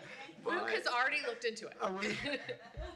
We do have a pretty great zoo, so it's possible. I'm just saying we could look into it. And Nina, did you have any questions or comments? You don't have to, but just. I mean, just like, this is just a comment. I really like how you guys kind of talked about maybe talking about a district-wide AI policy or philosophy. I know from my experience, it can be a little bit confusing because in a lot of my classes I hear that, you know, AI is like definitely not acceptable, and in other classes I hear that, you know, it's fine to use to generate ideas. So I think that's definitely something that I love that you guys are focusing great point. Okay. Anyone else? Okay, well, thank you very much. Appreciate it. Okay, we'll now move to number 7 and start with policy 7.1, the first reading of policy IND. All right, here I am again. Yeah. So policy IND about ceremonies and observances, the change is simply a change of name from math, engineering, technology, and science to science, technology, engineering, and math. So my recommendation is that you accept this as proposed. Kim has a question. I just want to know why we're required by law to recognize Bird Appreciation Day. I would actually like, hold on, I thought she was gonna ask, I would like to understand how we're celebrating this. And I said in we're our on spring schools. break every time, That's- because I've imagine never what the heard my kids principals- talk about Imagine that. the amount of feedback I got from the principals when I told them that, when I gave them this list of things. That one was the one that was highlighted, but I reminded them that it's during spring break. Okay, that's why. Because I was like, So- I have a graduate of the high school and Yes. a junior and a senior, and they've never come home and talk about, and then I. No. But our way of acknowledging a lot of these is through morning announcements. And then some of the bigger ones would be things that we would focus more on within the classrooms. But bird appreciation would be something that if we were not on spring break, we would acknowledge through the morning announcements. Do we do any of number 5? Sorry, what'd you say? Do we do any of those? Yeah. Emancipation. We We can do take number- disability history and awareness. Yeah, I guess that's true. We do We emancipation. do that. And Emancipation Day, that's right.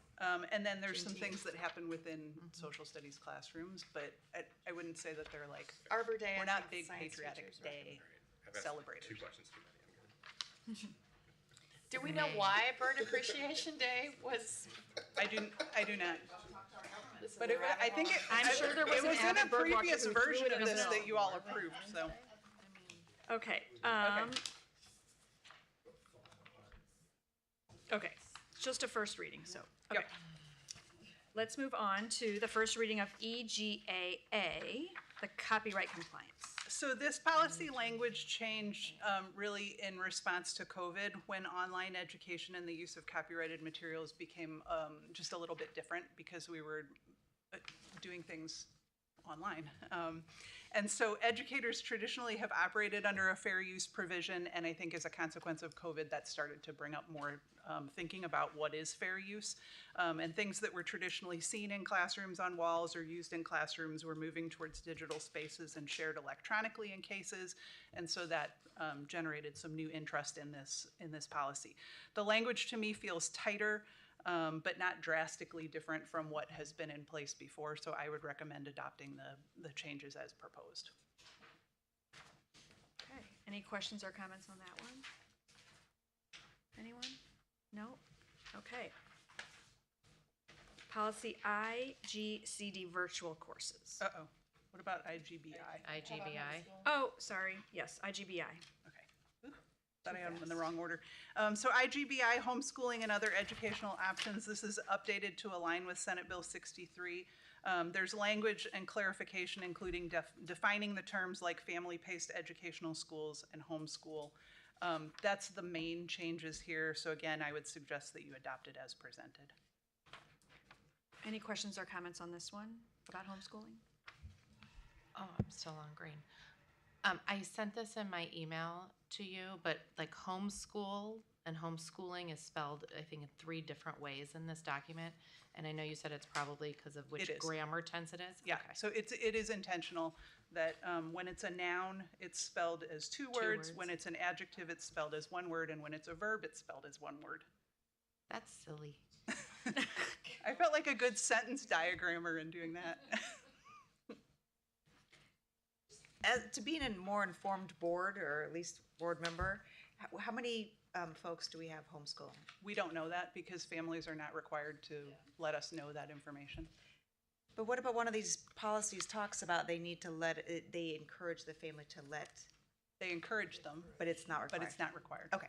And But so we are directing staff to conduct outreach to Yes. those that are telling us. So when they do contact us, or when families, generally speaking, it's the direction of family is enrolled in the school district and is making a different decision, Right. that we will sit Right. down and have conversation with Right. them. It doesn't often happen the other way, that Okay. somebody's already homeschooling and that we reach out to them, because Got it. we don't know who to reach out to.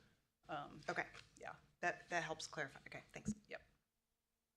Okay, now IGCD virtual courses. So the specific changes in this one relate to districts not being able to deny enrollment because we prefer in-person learning. Also, the district has 10 business days to make a decision when a family lets us know that they want their child to enroll in a virtual course. And then if a student is denied access for some reason, they have a right to appeal to the Board of Education within 30 days. I would just say in practice, we do not deny. So we let a family make a decision that's the appropriate decision for what they feel is the appropriate decision for their children. So I have given direction to the principals to actually not deny that. When the first virtual laws were put in place, they were written as very family-friendly, student-friendly language. And at that point, we really weren't allowed to deny any of it. So we've continued that practice. If we feel like a child might not be successful or as successful in a virtual setting, we may have that conversation with a family, but we're not going to deny their access to the course. We feel like that's a family decision. And then this update says that we don't have to allow students to participate in extracurricular activities who are in virtual courses, but that's coming in the next IGCDA. And so I would suggest that we adopt this as presented, and then we're going to talk about IGCDA and the language in that one. Okay. Okay. Any other comments on this one? Okay. IGCDA full-time MOCAP virtual courses. Okay, so the difference between part-time virtual and full-time virtual, the part-time virtual courses the district pays for a student to participate in those. A full-time virtual student who's applying to be in a MOCAP program. So MOCAP providers are ones that have entered into a contract with DESE. Sometimes they're school districts, so Springfield is a MOCAP provider. We actually don't use Springfield as a MOCAP provider because we're a partner district with them, so we started before all of that happened. But there are other districts within the state of Missouri that are MOCAP providers, and then there's other companies that are MOCAP providers. So a full-time, when a student wants to be full-time virtual, they are disenrolled from the school district of Clayton and they enroll in the partner district. They are not if it's a company. So if it's a school district, they're going to enroll in that school district. If it's a company, there's no district to enroll in, so they stay on our books in that case. The language throughout this policy, I would suggest that we adopt it with one change. And we've already asked MSBA to make it read for you. So the paragraph that talks about access to district facilities, I'm suggesting that we not adopt that language. When a student's a full-time virtual student and they're enrolled in another school district, in order to do that full-time virtual, I don't think we should be providing the facility for them to do their schooling. I think that's Agreed. the responsibility of the family to figure out that piece. So I would suggest that we line that out. So we actually asked MSBA to make it red for you now. The other things that are coming in this update, it's to comply with Senate Bill 63. Sorry, just in case anyone didn't see it, it's not red, it's just lined out green. Oh, yeah, it's red on mine. Sorry. The other thing, the update is really to comply with Senate Bill 63, and this is going to go with a policy that Cameron's going to talk about, and it's about resident students who are in a homeschool, a family-paced education, or a virtual school that they are allowed to participate in extracurricular activities through the school district of Clayton. So that's an important change, which in IGCD was like you could choose. No, we can't choose. Now the statute is that that we would allow the students to participate, and the changes are the other changes that are included in this are updates from Senate Bill 727, which talk about the parents enrolling directly with the MOCAP district. it talks about the host district initiating an IEP process. So if a child unenrolled from Clayton enrolled in Springfield as a full-time launch student through MOCAP, Springfield would take care of the IEP process and reinstating that piece. And then that MOCAP providers should inform the home districts of disenrollment, which does happen. They let us know when a child, generally they'll also if we have a friendly relationship with them, they will generally also let us know when a child is not being successfully, not successfully completing the course. And if we have a relationship with that family, we can reach out to that, to that family. So my suggestion would be that we adopt it with my one suggestion of a change of the facility piece. Yeah, that makes sense. Sorry, that was a lot of words. Yeah, any questions or comments on that one from anyone? When it says access to district facilities, does that mean like having a classroom to use in our schools? That's how I interpret it. Okay, it is not the part underneath it, which is if you want to participate in our sports. No. No, and we did check with MSBA about, we weren't really comfortable with that idea of just opening our schools to people who are taking courses with some other school district, and they agreed that we could There's a lot of remove that. liability there. Yeah. Okay, ILA, test integrity and security. Okay, this one is really, if you notice, there's a whole lot stricken from this. It's really about simplifying the language to be more overarching about assessments in general and ensuring that proctors administer assessments as directed by the individual assessment manual. So the training that we do with our teachers, so they sign off on the test integrity and security policy every year before they proctor any assessment. We go through each assessment with them and go through the manual with them to make sure that they know what they're doing for each individual assessment. So I would suggest adopting this as presented. It fits with what our practice is. Are you the district-wide test coordinator? So I Or am who is currently, technically, yes, but it's because of the hiring of Robin Hogg, we sort of share that role right now. And we haven't really made a decision about what makes the most sense. So where we've drawn the line right now is anything related to the state falls with me, anything that's local falls with Robin. Oh, good, okay. Any other questions or comments on this one?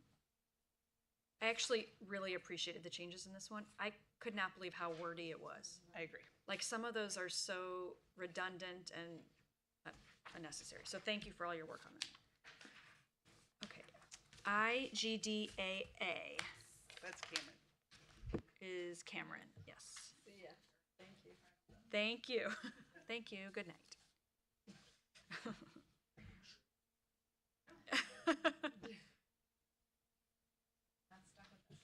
Resident participation, student involvement in activities and events. Yeah, so IGDAA is a new policy that MSBA drafted as a result of Senate Bill 63, which grants resident students who don't physically attend school, so homeschool students, family-based education students, as well as virtual students to participate in school athletics 9 through 12, school athletics and activities 9 through 12. So pretty much the policy kind of outlines the guidelines and kind of guardrails around protecting those students' rights to participate in activities. Do you have any idea, like, the number of students this would impact for us? Hard to say. Or do we have any you're aware of that that currently would want to participate in sports or something like that? Yes, That definitely. are homeschooled or all virtual? Okay.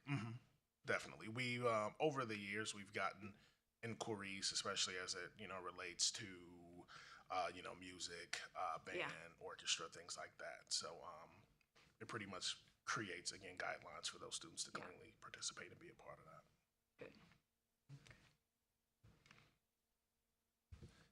This is, oh, sorry, Pam, where are you gonna go? You go. No, this is not about the policy, and so about this policy in particular, but I can tell this, what I'm about to say is about to become a niche issue of mine, so I'm just gonna say it. So there's language in here about, and in fact, it's one of the questions on the cover page about vaccinations, and students should abide by the same vaccination rules. I don't know if everyone saw, there's a now issue push in the state of Florida to remove vaccination requirements for schools. If that's successful, this board will end up dealing with that, my guess is sometime in the next couple of years. So just to put that on everyone's radar, that's just, I can't imagine that's not coming down the pike. Well, and at the same time, what California and Washington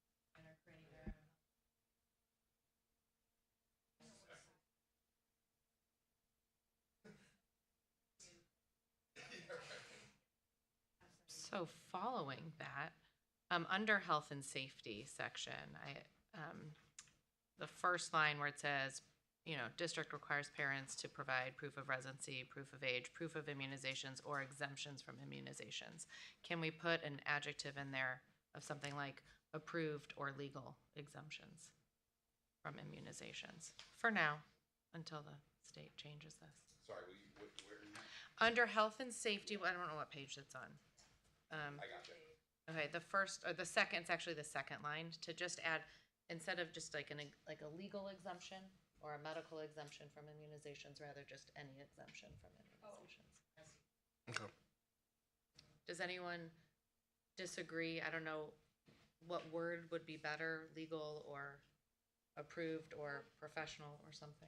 Authorized, maybe. Authorized. Thank you, attorney. I do agree with you. I hadn't caught that, but just saying exemptions, like. Right. Very easy to get an extension. It is, but it's good to add that word. Okay. Thanks. Okay, anything else? Any other questions or comments on that policy? From anyone? Okay, thank you, Cameron. Thank you. We are going to move now to GBCB staff conduct. This is a second reading, but it doesn't need to be the final reading. If we have additional comments or suggestions, we could have another reading too. Thank you, Kelly.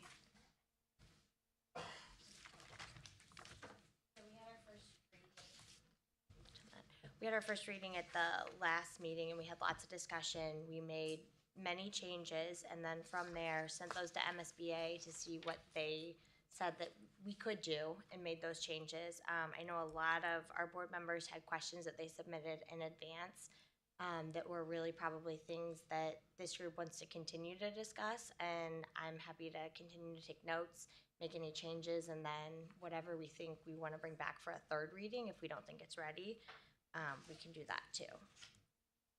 Okay. I have a few questions, but I'll let anyone else go first.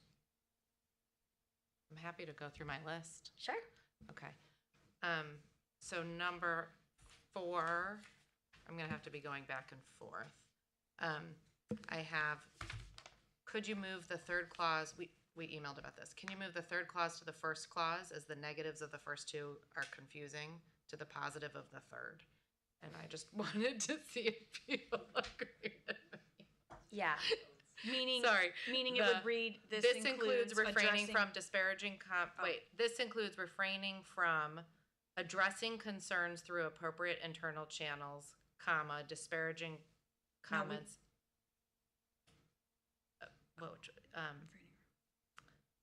Could you move the third clause to the first? So would it read? It wouldn't be refraining it from would be. addressing. This includes addressing concerns through appropriate channels, comma, refraining from. Handle.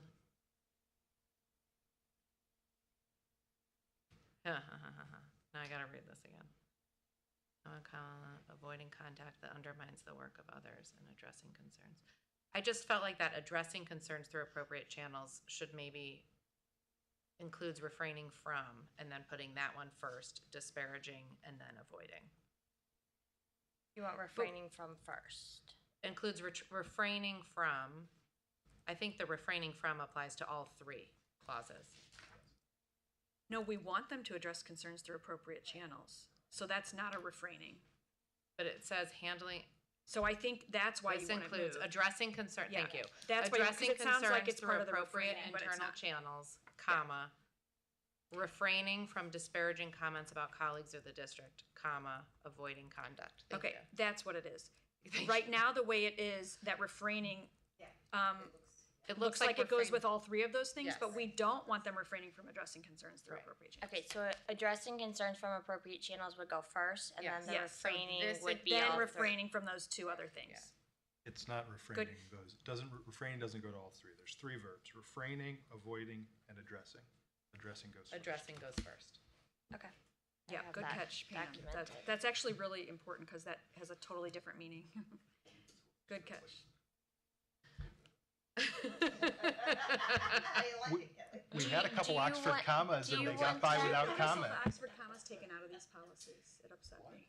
We'll talk later. We'll talk later. We'll talk later. Okay, go on, Pam, sorry.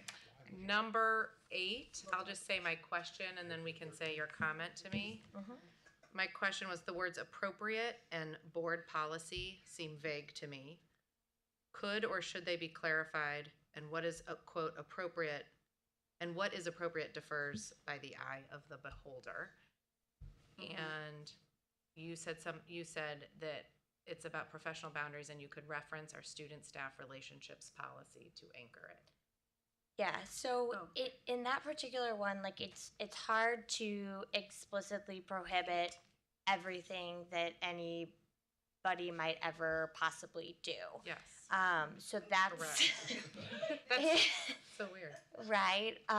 So that's why, you know, I don't know that we would want to add a whole bunch more, but in other areas of policy, some of these things show up, like in our staff to student relationships policy. So I didn't know if that would help to clarify, to direct them to that policy as an option. Another option might be for us to consider having a procedure that goes with this policy. So in other places, we have, you know, our policy is much more of, you know, bullet pointed sort of broad statements.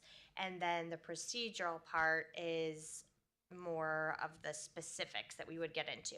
One of the other pieces with procedure is that something like at a CO team meeting, we can adjust the procedure as needed. It's not something that the board has to write the policy. So it also gives us a little bit more leeway at making those adjustments when we need to make adjustments too. So that might be something to consider. I like that idea. I also like what you said, just, you know, it says that aligns with board policy, but there's a lot of board policies. And so maybe anchoring, I like how you said to anchor it in the specific board policy. That speaks to this. Does everyone agree that we want to try to anchor it back to the student staff relations policy? If that, as long as we're sure that's the only one. If there's another one, it might also pertain to it. We should list that too. Right. Well, and you're already saying that it aligns with board policy. Once you start listing, Yeah, then it kind excluding of- everything else. Yeah. Legal counsel, agree? The phrase you're looking for is including without limited to, but. That's right. Yeah, but Oh. you could use that but It's whatever the probably appropriate, fine as is. whatever the policies are, they're there. There's probably more than just the one. There probably is, yeah. But So I am I'd fine be to keep afraid it then as to leave is. some out. As Kim just said, it feels so vague to me, and I understand there's a reason for that. I think That's what I read it as too. every single policy. Yeah. So maybe we should make it a plural word, board policies. I don't know. I agree that that's what it means. It means all board policy. That's what it means. So is consensus aligns to board policies, plural? Do we need to do that or no? We don't, because board policy just encompasses everything. So Yeah, I think so too. consensus I is agree leave it it's vague, alone. but I think it's intentionally vague.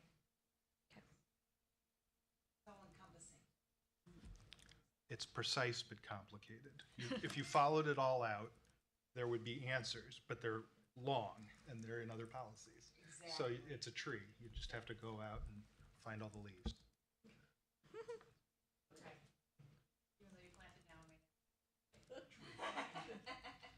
So with that, I will skip to my last one, and I will no longer go for the after the vague ones. Number 16 is saying that our teachers cannot, under any circumstance without violating policy, tutor students in the district, even if they are not their own students. We have a policy that says they may not tutor their own active students, but this is saying they can't tutor any student in the district. In the very last sentence, it finally makes it explicit. But yeah, I do think there's confusion there. Is It could be clear. well, I don't think it's something that I agree with. To limit it, or to which don't you agree with? Right. There's a kid wants to be tutored in math, and there's another math teacher who's not that kid's teacher who can help this kid. So this is one of the areas that we've had a lot of conversations related, actually more specifically to the staff conflict of interest policy.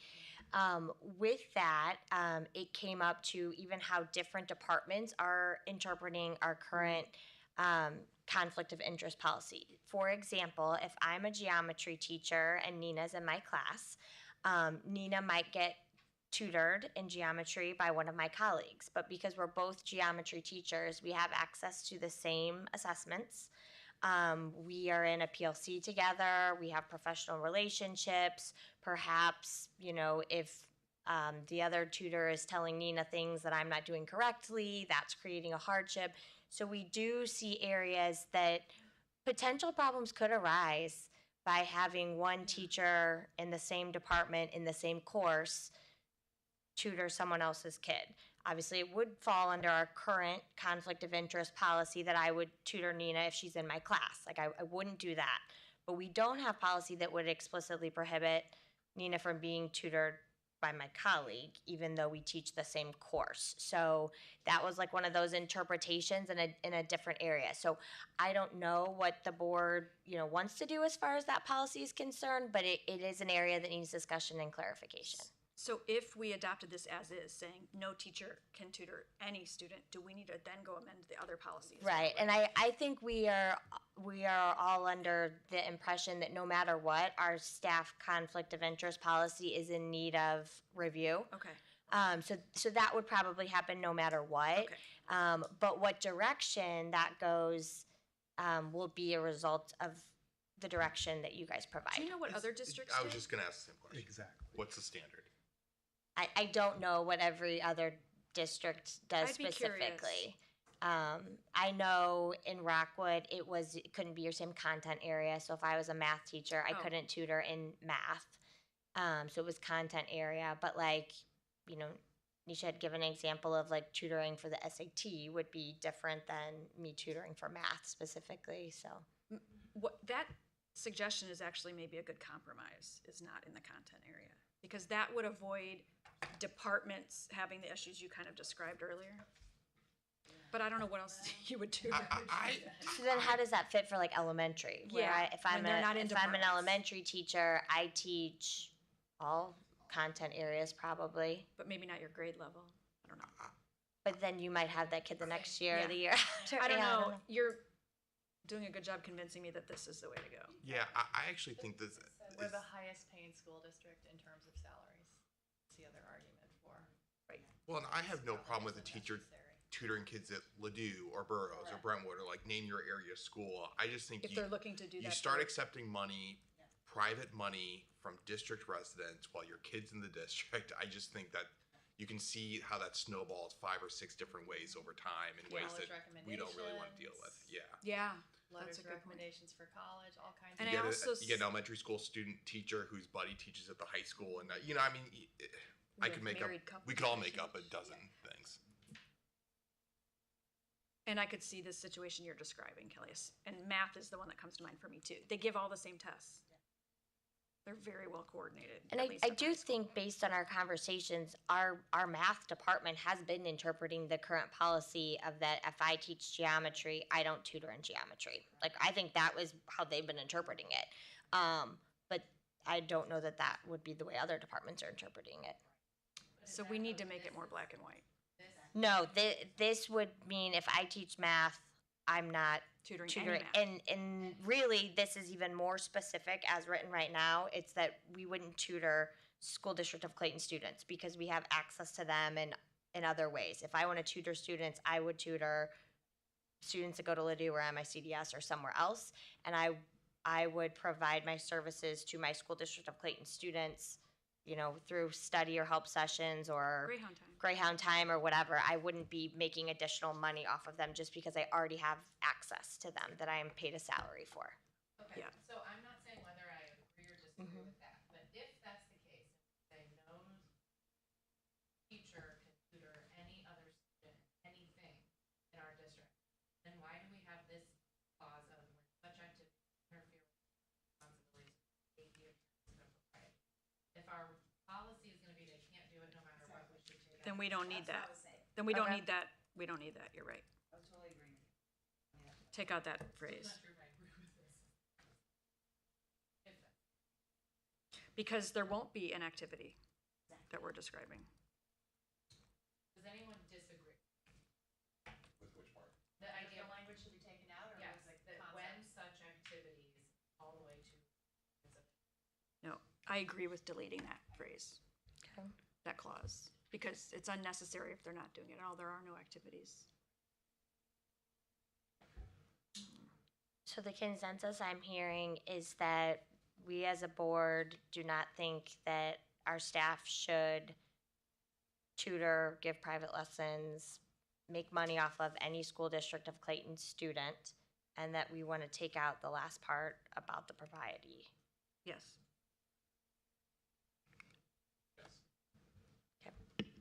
But this is also going to force a review of the. Correct. Yes. Mhm. That's what I was about to say. Which we should do soon, because now, Should be the well, next- whenever we, if we approve this tonight or next time. Should probably do them at the same I time. was just about to say, like, hold off on. Yeah. Have dueling policies.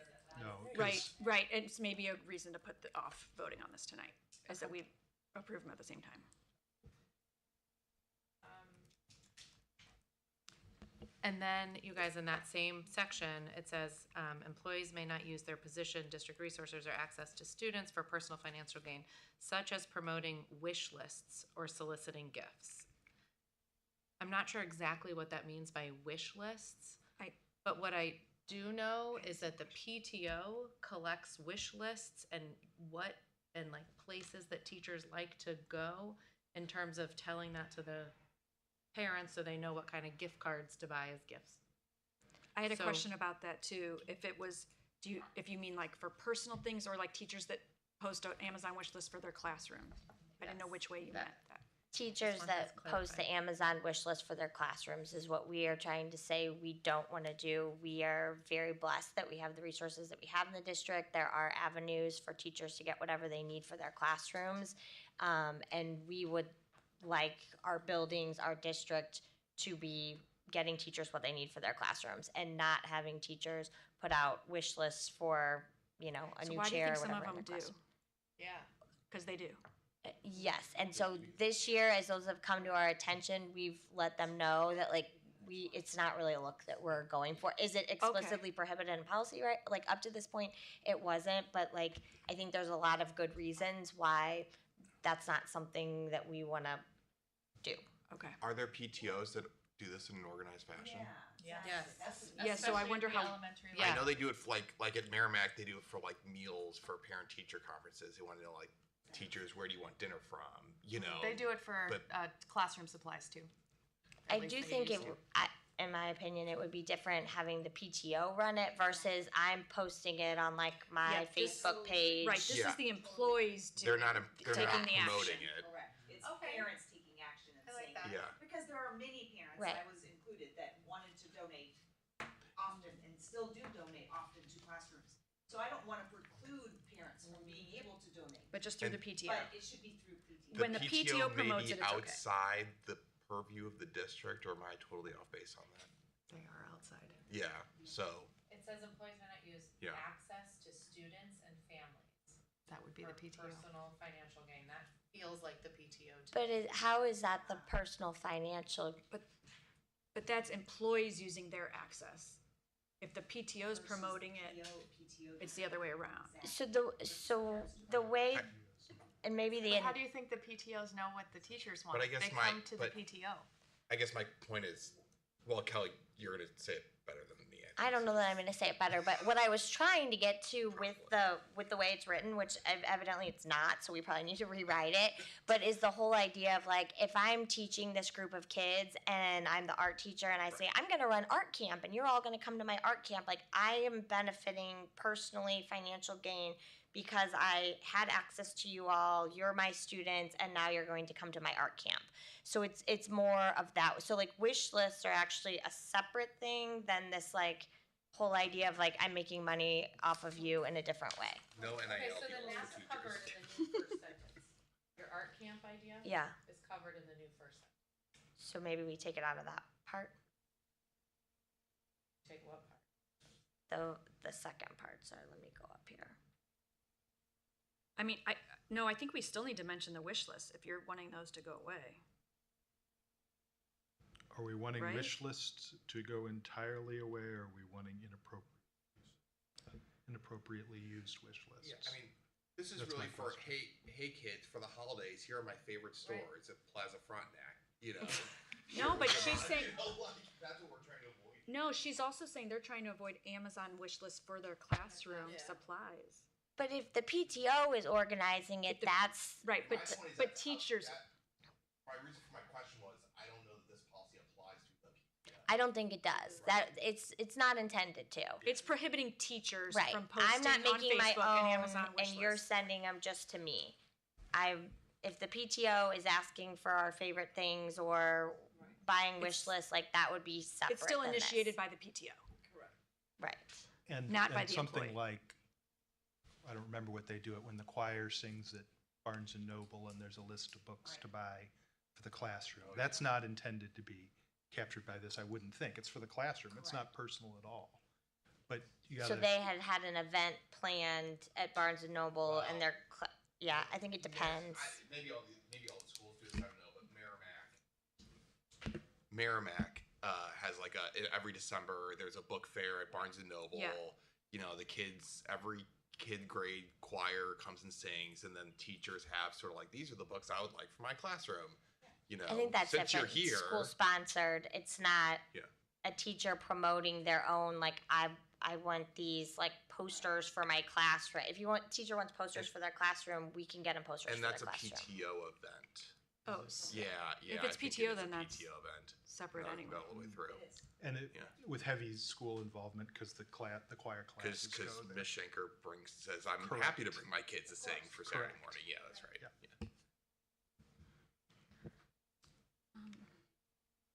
No, I'm gonna beat it a little more.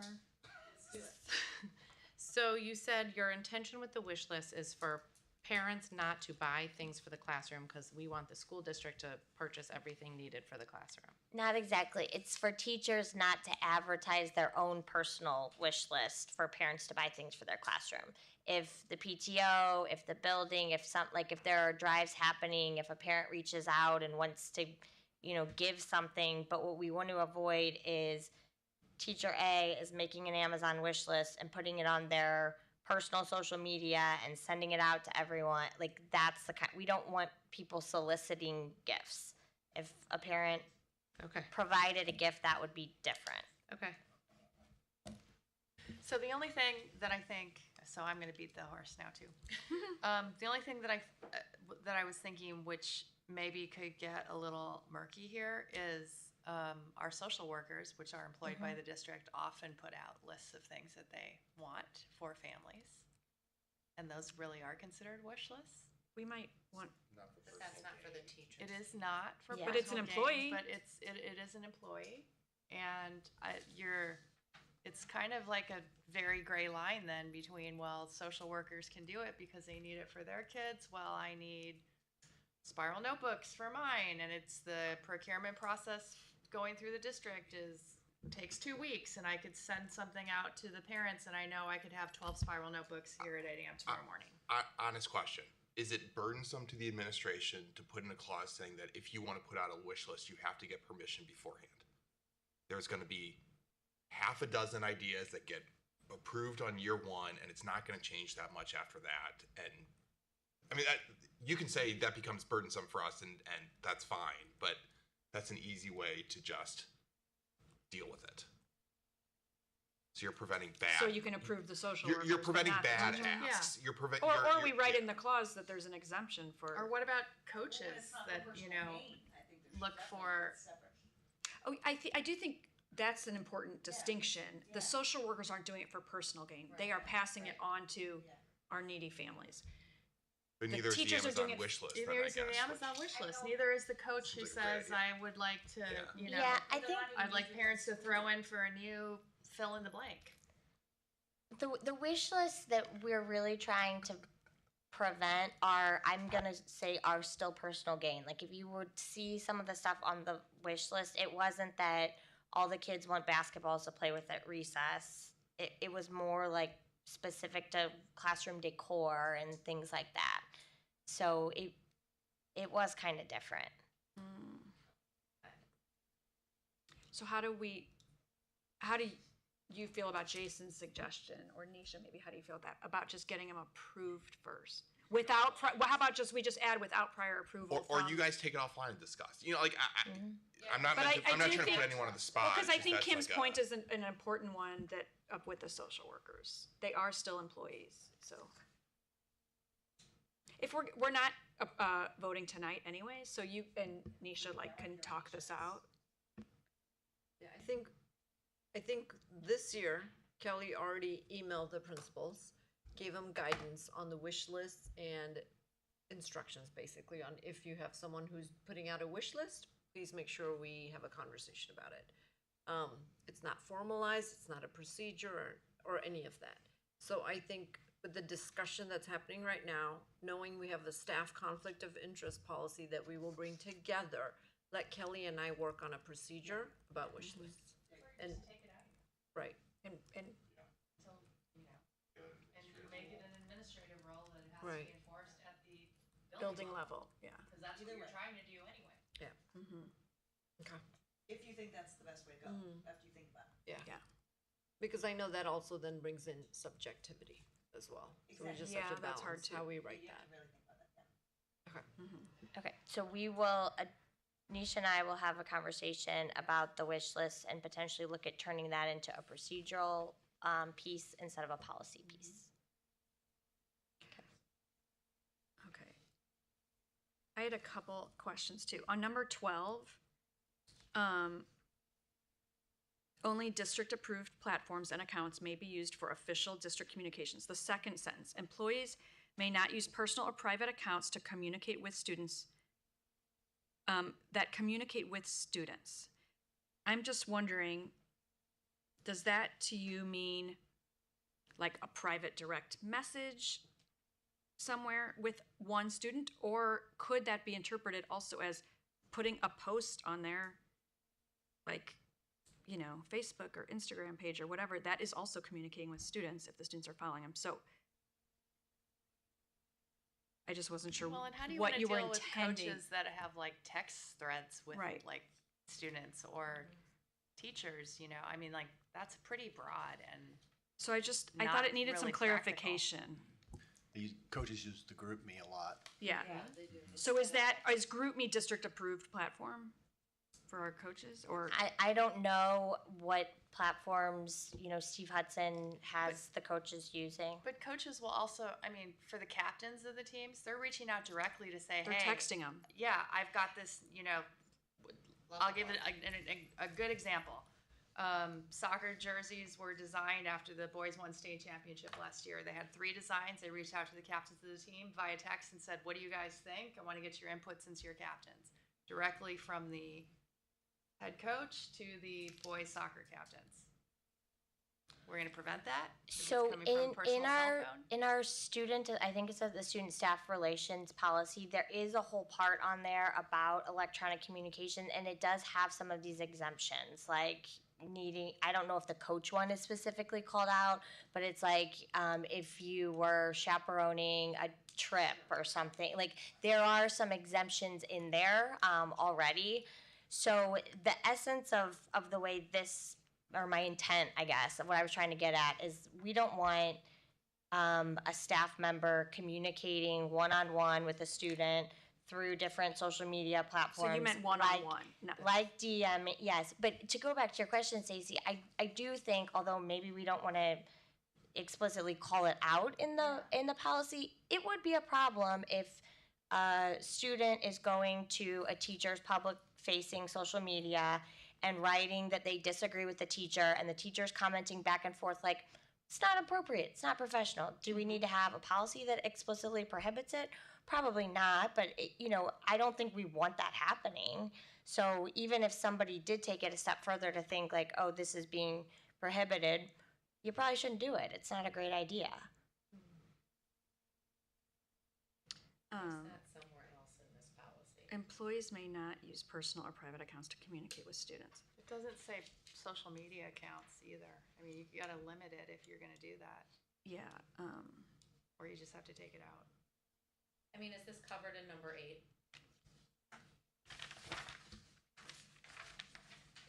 Sort of. yeah. Yes, it is. Yeah, it is. Maybe we just leave number 8. Maybe we don't need number 12. Mm-hmm. Okay, omit number 12. Got it? It's kind of tricky though. I mean, again, I see what you're saying. There is a line there. I mean, we also don't want our teachers and our students texting each other. Like that doesn't, you know what I mean, right? Like, we don't want that to become sort of an okay thing for them to do. Yeah, and like I said, I do think that where we have the more concrete prohibitions of these things are in the student staff Which we're gonna relations look at policy. next time too. Okay.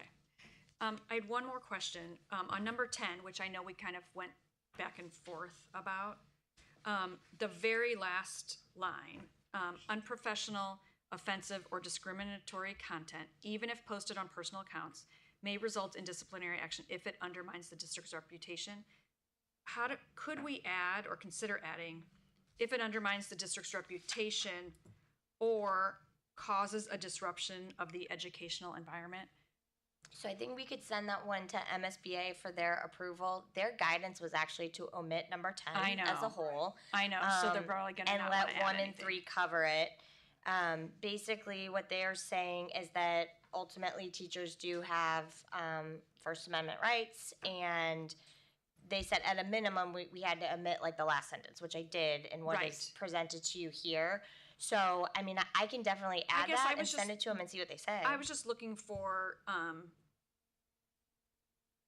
like that type of discriminatory offensive content. We don't want to just take action if it's undermining our reputation, but also if it's like disrupting the classroom environment or the educational environment. It or, already like, says it. Does it? Second sentence of 10. Personal social media use must not disrupt the work or school environment, impair the employee's ability. Oh, okay, never mind then. And it's somewhere else too. Never mind. Okay. But got it. remember, it's even if it disrupts the environment, if it's protected under the First Amendment, No, I it's know. protected. It is protected. I know, but I wanted us I mean, to have something there to isn't- be able to say. There isn't any disciplinary action we can take against a staff member of the district if their conduct is protected under the First Amendment. Nothing. If it's black and white, yes. But I mean, whether yes, it- yes, a of fact. course if it's yes, of So- course if it's protected under the First Amendment. But it's sometimes, But whether it's disruptive of the educational environment may impact whether it's protected. And also, this is a lot of legal analysis that we can't really do at this table. Correct. yeah. Okay, never mind, but never mind, I saw it, I didn't see it earlier in that one anyway, so forget it. Okay, Okay, so we're gonna let that we're one good. stay how it is for now. Yeah. MSBA recommended we take it out? Yeah, you just.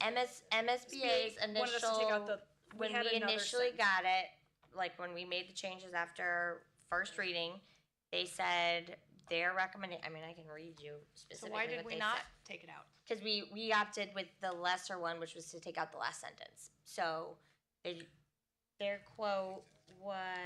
they taking it out too? I mean, it's quite a long answer. Do I prefer to take it out? No, I mean, I don't really have a strong preference. I feel like the contents of number 10 are covered elsewhere. And if it's gonna, if it's going to bring into question About the validity of the entire policy or, undermine the policy, then I would say agree. take it out. Okay, that makes If it sense. doesn't, then I don't really care. Yeah, that makes sense. What he said. That makes sense. So we're okay leaving, Cutting out all of 10.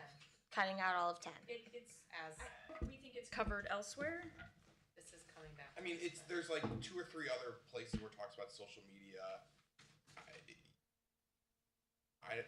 My comment was, I don't know why it's limited to social media. Like, Right. you just model professional, ethical Behavior all the time. behavior and show respect. Like the end. So I don't feel strongly about number 10. That's my position on that. Well, I'd be curious to see if the other policy addresses this. So, I guess. MSBA, their statement was much of speech issues are legal gray area. Additionally, these are the types of issues that often end up in court.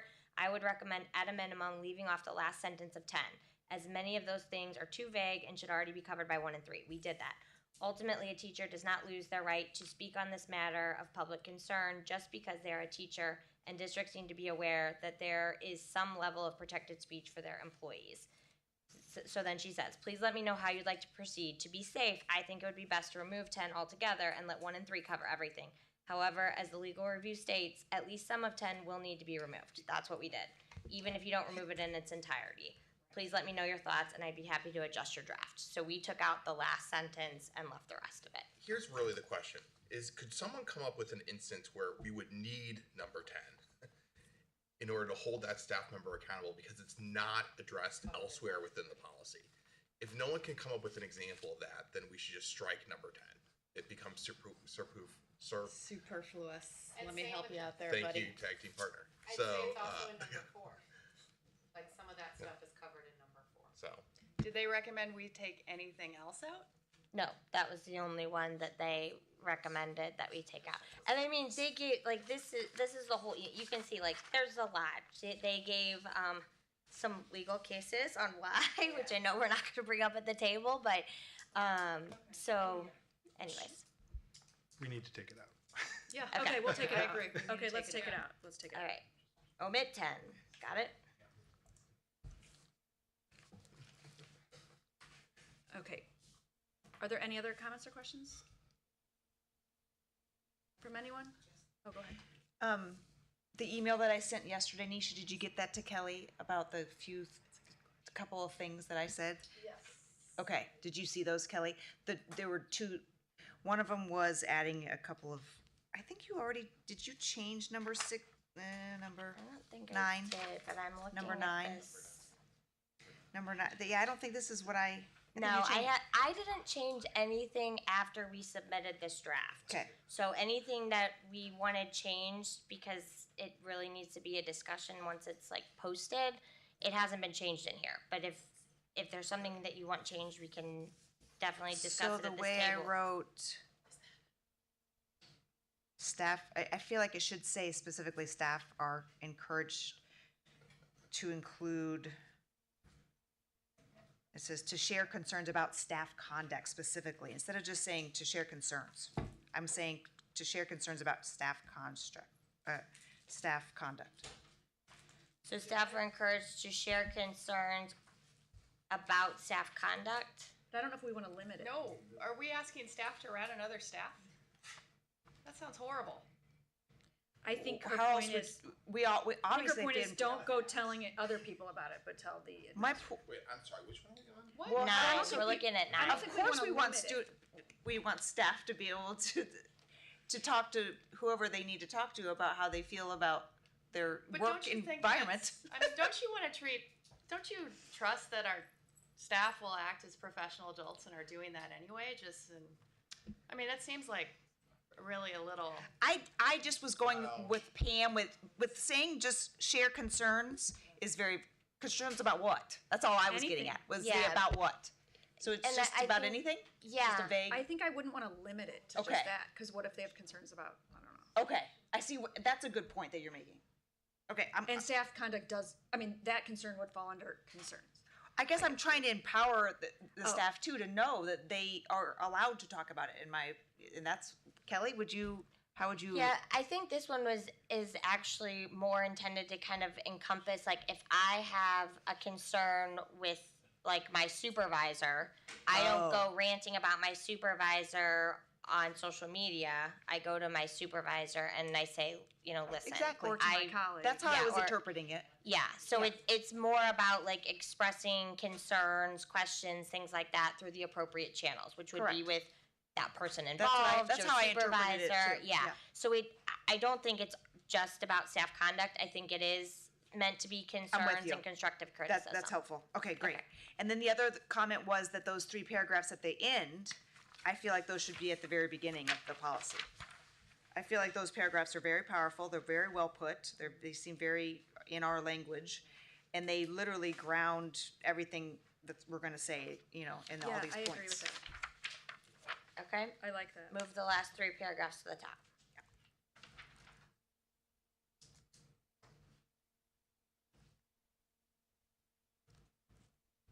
Got it? Thank you. Okay. So, anything else? We need to make a motion to, Bring it back for. oh, we hadn't made the motion yet, so we're good. I don't think we need to change it. Yeah, I don't think we need to amend it because we didn't even read it yet. Correct. Okay, great. So we're bringing it back. Good job, Leo, thank you. Thank you, Kelly. But you need to make a motion to approve the other policies. No, those were all first readings. Okay. This was the only, yeah.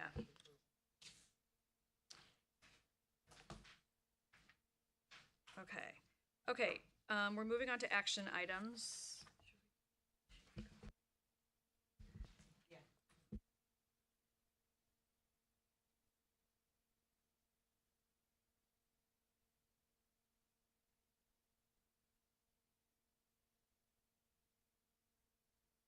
Your board curfew should really be like 9 o'clock at the latest. Yeah. I think 9 o'clock should be, or whatever you feel is an appropriate time limit for you. If you, yes. Yes. Have a great night, guys. You too. Thank you so much for all your input and your report. Thank you. Nina also was on the calendar, is now on the calendar committee. And Kate was at a meeting the other day with us, which was like, again, very valuable voice to have there. Okay, moving along to action items. Our first action item is our resolution condemning anti-Semitism in schools. I'm going to read it aloud, and then Chris will read the motion to adopt it. School district, well, I guess I should preface this by saying, oh yeah, Gina, can you click on the resolution? I guess just for a very quick background on this, in light of anti-Semitism we saw last spring physically on our own school building and what happened in our own community in August, in addition to everything, all other kinds of anti-Semitism we're seeing in our region and the country and the world, that the board felt this was an important resolution to adopt and write. So I will read it aloud before we make the motion and have comments.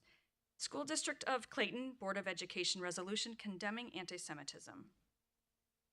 Whereas the Board of Education of the School District of Clayton affirms its commitment to ensuring a safe, inclusive, and respectful learning environment for all students, staff, and community members, and whereas schools play a critical role in fostering understanding, empathy, and appreciation for diversity while preparing students to engage in an ever-changing world, and whereas anti-Semitism has no place in our schools or community and causes harm to individuals, undermines a sense of belonging, and conflicts with the district's core values and competencies outlined in the profile of the Clayton learner, and whereas the Board of Education recognizes the long and enduring history of anti-Semitism and acknowledges that in the present generation, anti-Semitism has experienced a drastic resurgence through harmful words, actions, and symbols that perpetuate discrimination, foster division, and incite violence, and whereas the School District of Clayton is committed to actively combating hate speech,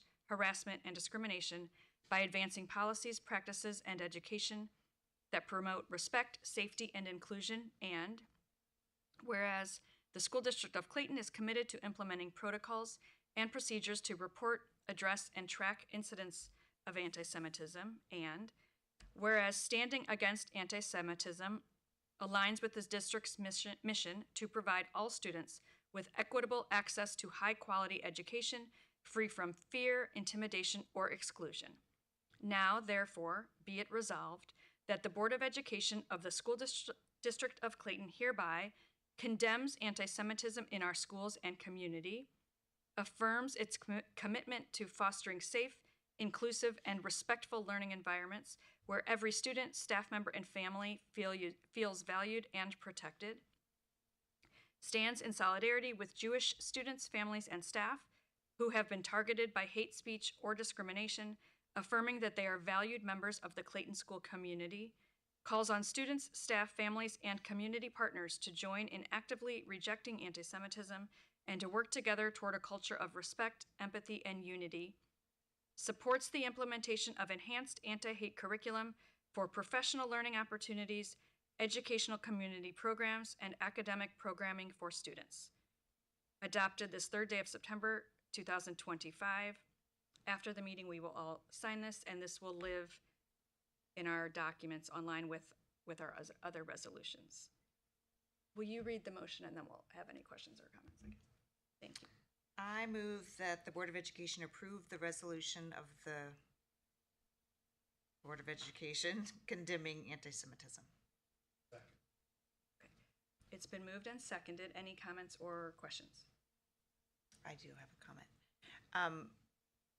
Prior to being a board member in 2020, I was very, I took a lot of pride in knowing that our board at that time made sure to create a resolution around anti-bias and anti-racism. And it was in reaction to what was going on in our community at that time, and a way of supporting all of our community members and making sure that that board at the time was very clear on their values and their support for everyone in the community. And I'm really happy to be on the board now to be able to have this resolution at a time when I know this has been something, again, we are addressing a real need and calling on the support of everyone in our community to make sure that hate is addressed in all forms. So I really appreciate that we're doing this, and I'm sad that we have to do it.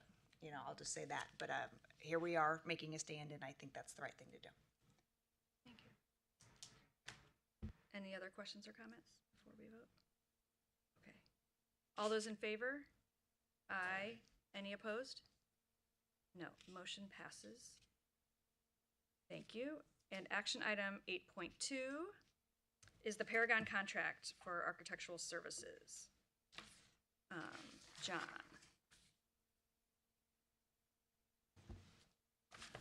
The contractual agreement before you engages Paragon and their collaborator Perkins and Will for architectural services. This particular agreement also will interface with the construction manager at risk contract. It's been a long time coming since we selected them 3 months ago, but I can tell you that June and July were interrupted with many people's vacations, and so it didn't make a lot of progress during those months. But it is finally negotiated, and it has full legal review by our lawyers over at Tooth Keeney, and it's ready for your approval. I'll be happy to take any questions.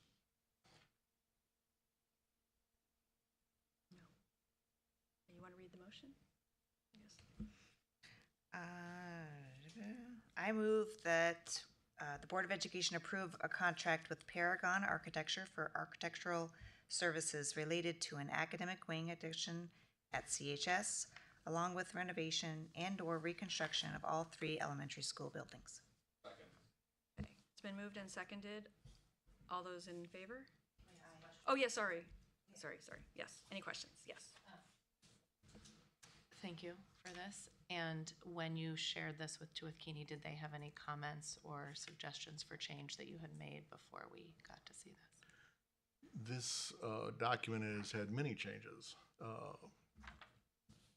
And the areas of discussion were really around our expectations that they take responsibility for code compliance in all forms, that they don't limit their liability whatsoever. There's various attempts to do that in the original drafts. And really then finally limits to fee.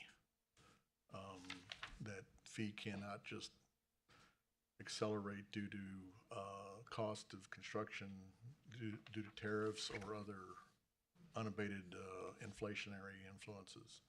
So those three issues took lots of back and forth.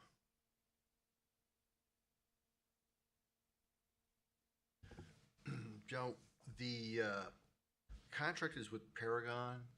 How does that relate to Perkins and Will? Like, what's the relationship there? Paragon is the architect of record. Okay.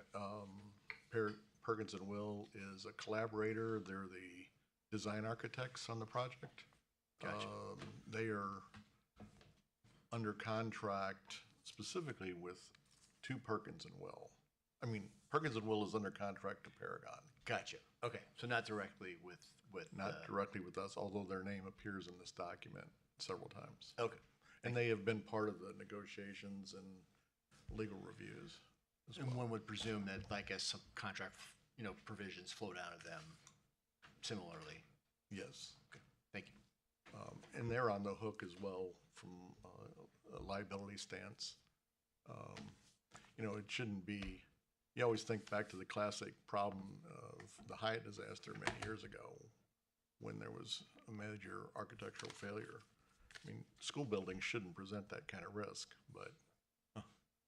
but nevertheless, we didn't think that their liability should be limited.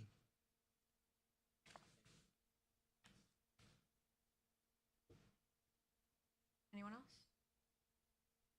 Okay. Okay, thank you. All those in favor? Aye. Any opposed? No, motion passes. So now we will move to consent agenda. If you could read that motion, please, Chris. I move that the Board of Education approve consent agenda items 9.2 through 9.9. Okay, it's been moved and seconded. Any questions or comments about anything on consent? Okay, all those in favor? Aye. Aye. Any opposed? No, motion passes. So, board communications. Leo or Ben, I think there was a CRSWC meeting. Do you have anything to report there from there? I would direct you to our previous meeting. I mean, we discussed the budget, which was the subject of our meeting earlier today. We discussed a request from the Opera Theater to use some parking. I think there was an openness expressed to continuing that conversation with them. I think those were the highlights. Okay, great. Anyone else have any committee meetings? I had a PTO council meeting last week. It's what they, or was that this week? I don't remember now. It's what they call their kickstart or jumpstart meeting, to, yeah, I know, to kick off the year. And so everyone, a lot of new, PTO officers, so everyone meets each other. And I gave a board report, Nisha gave a superintendent's report, also updating everyone on facilities, and I had updated them on policies and things we were reviewing or would be reviewing soon. And we talked about that we're going to be attending PTO meetings so we can give them brief updates on facilities as one of our many avenues for communicating all of this out to the community. They break up into small groups based on their position. So all the treasurers meet, all the secretaries meet, and they kind of get little training and bounce ideas off of each other so that all the schools are aligned. Gina's there as well as the staff person. And it was great. They have a lot of energy to start off the year, which is great. So, okay, that's all. We can motion to adjourn. I move that the Board of Education adjourn. Okay, moved and seconded. All those in favor? Aye. Aye. Any opposed? Good. Motion passes. Thank you. We're adjourned.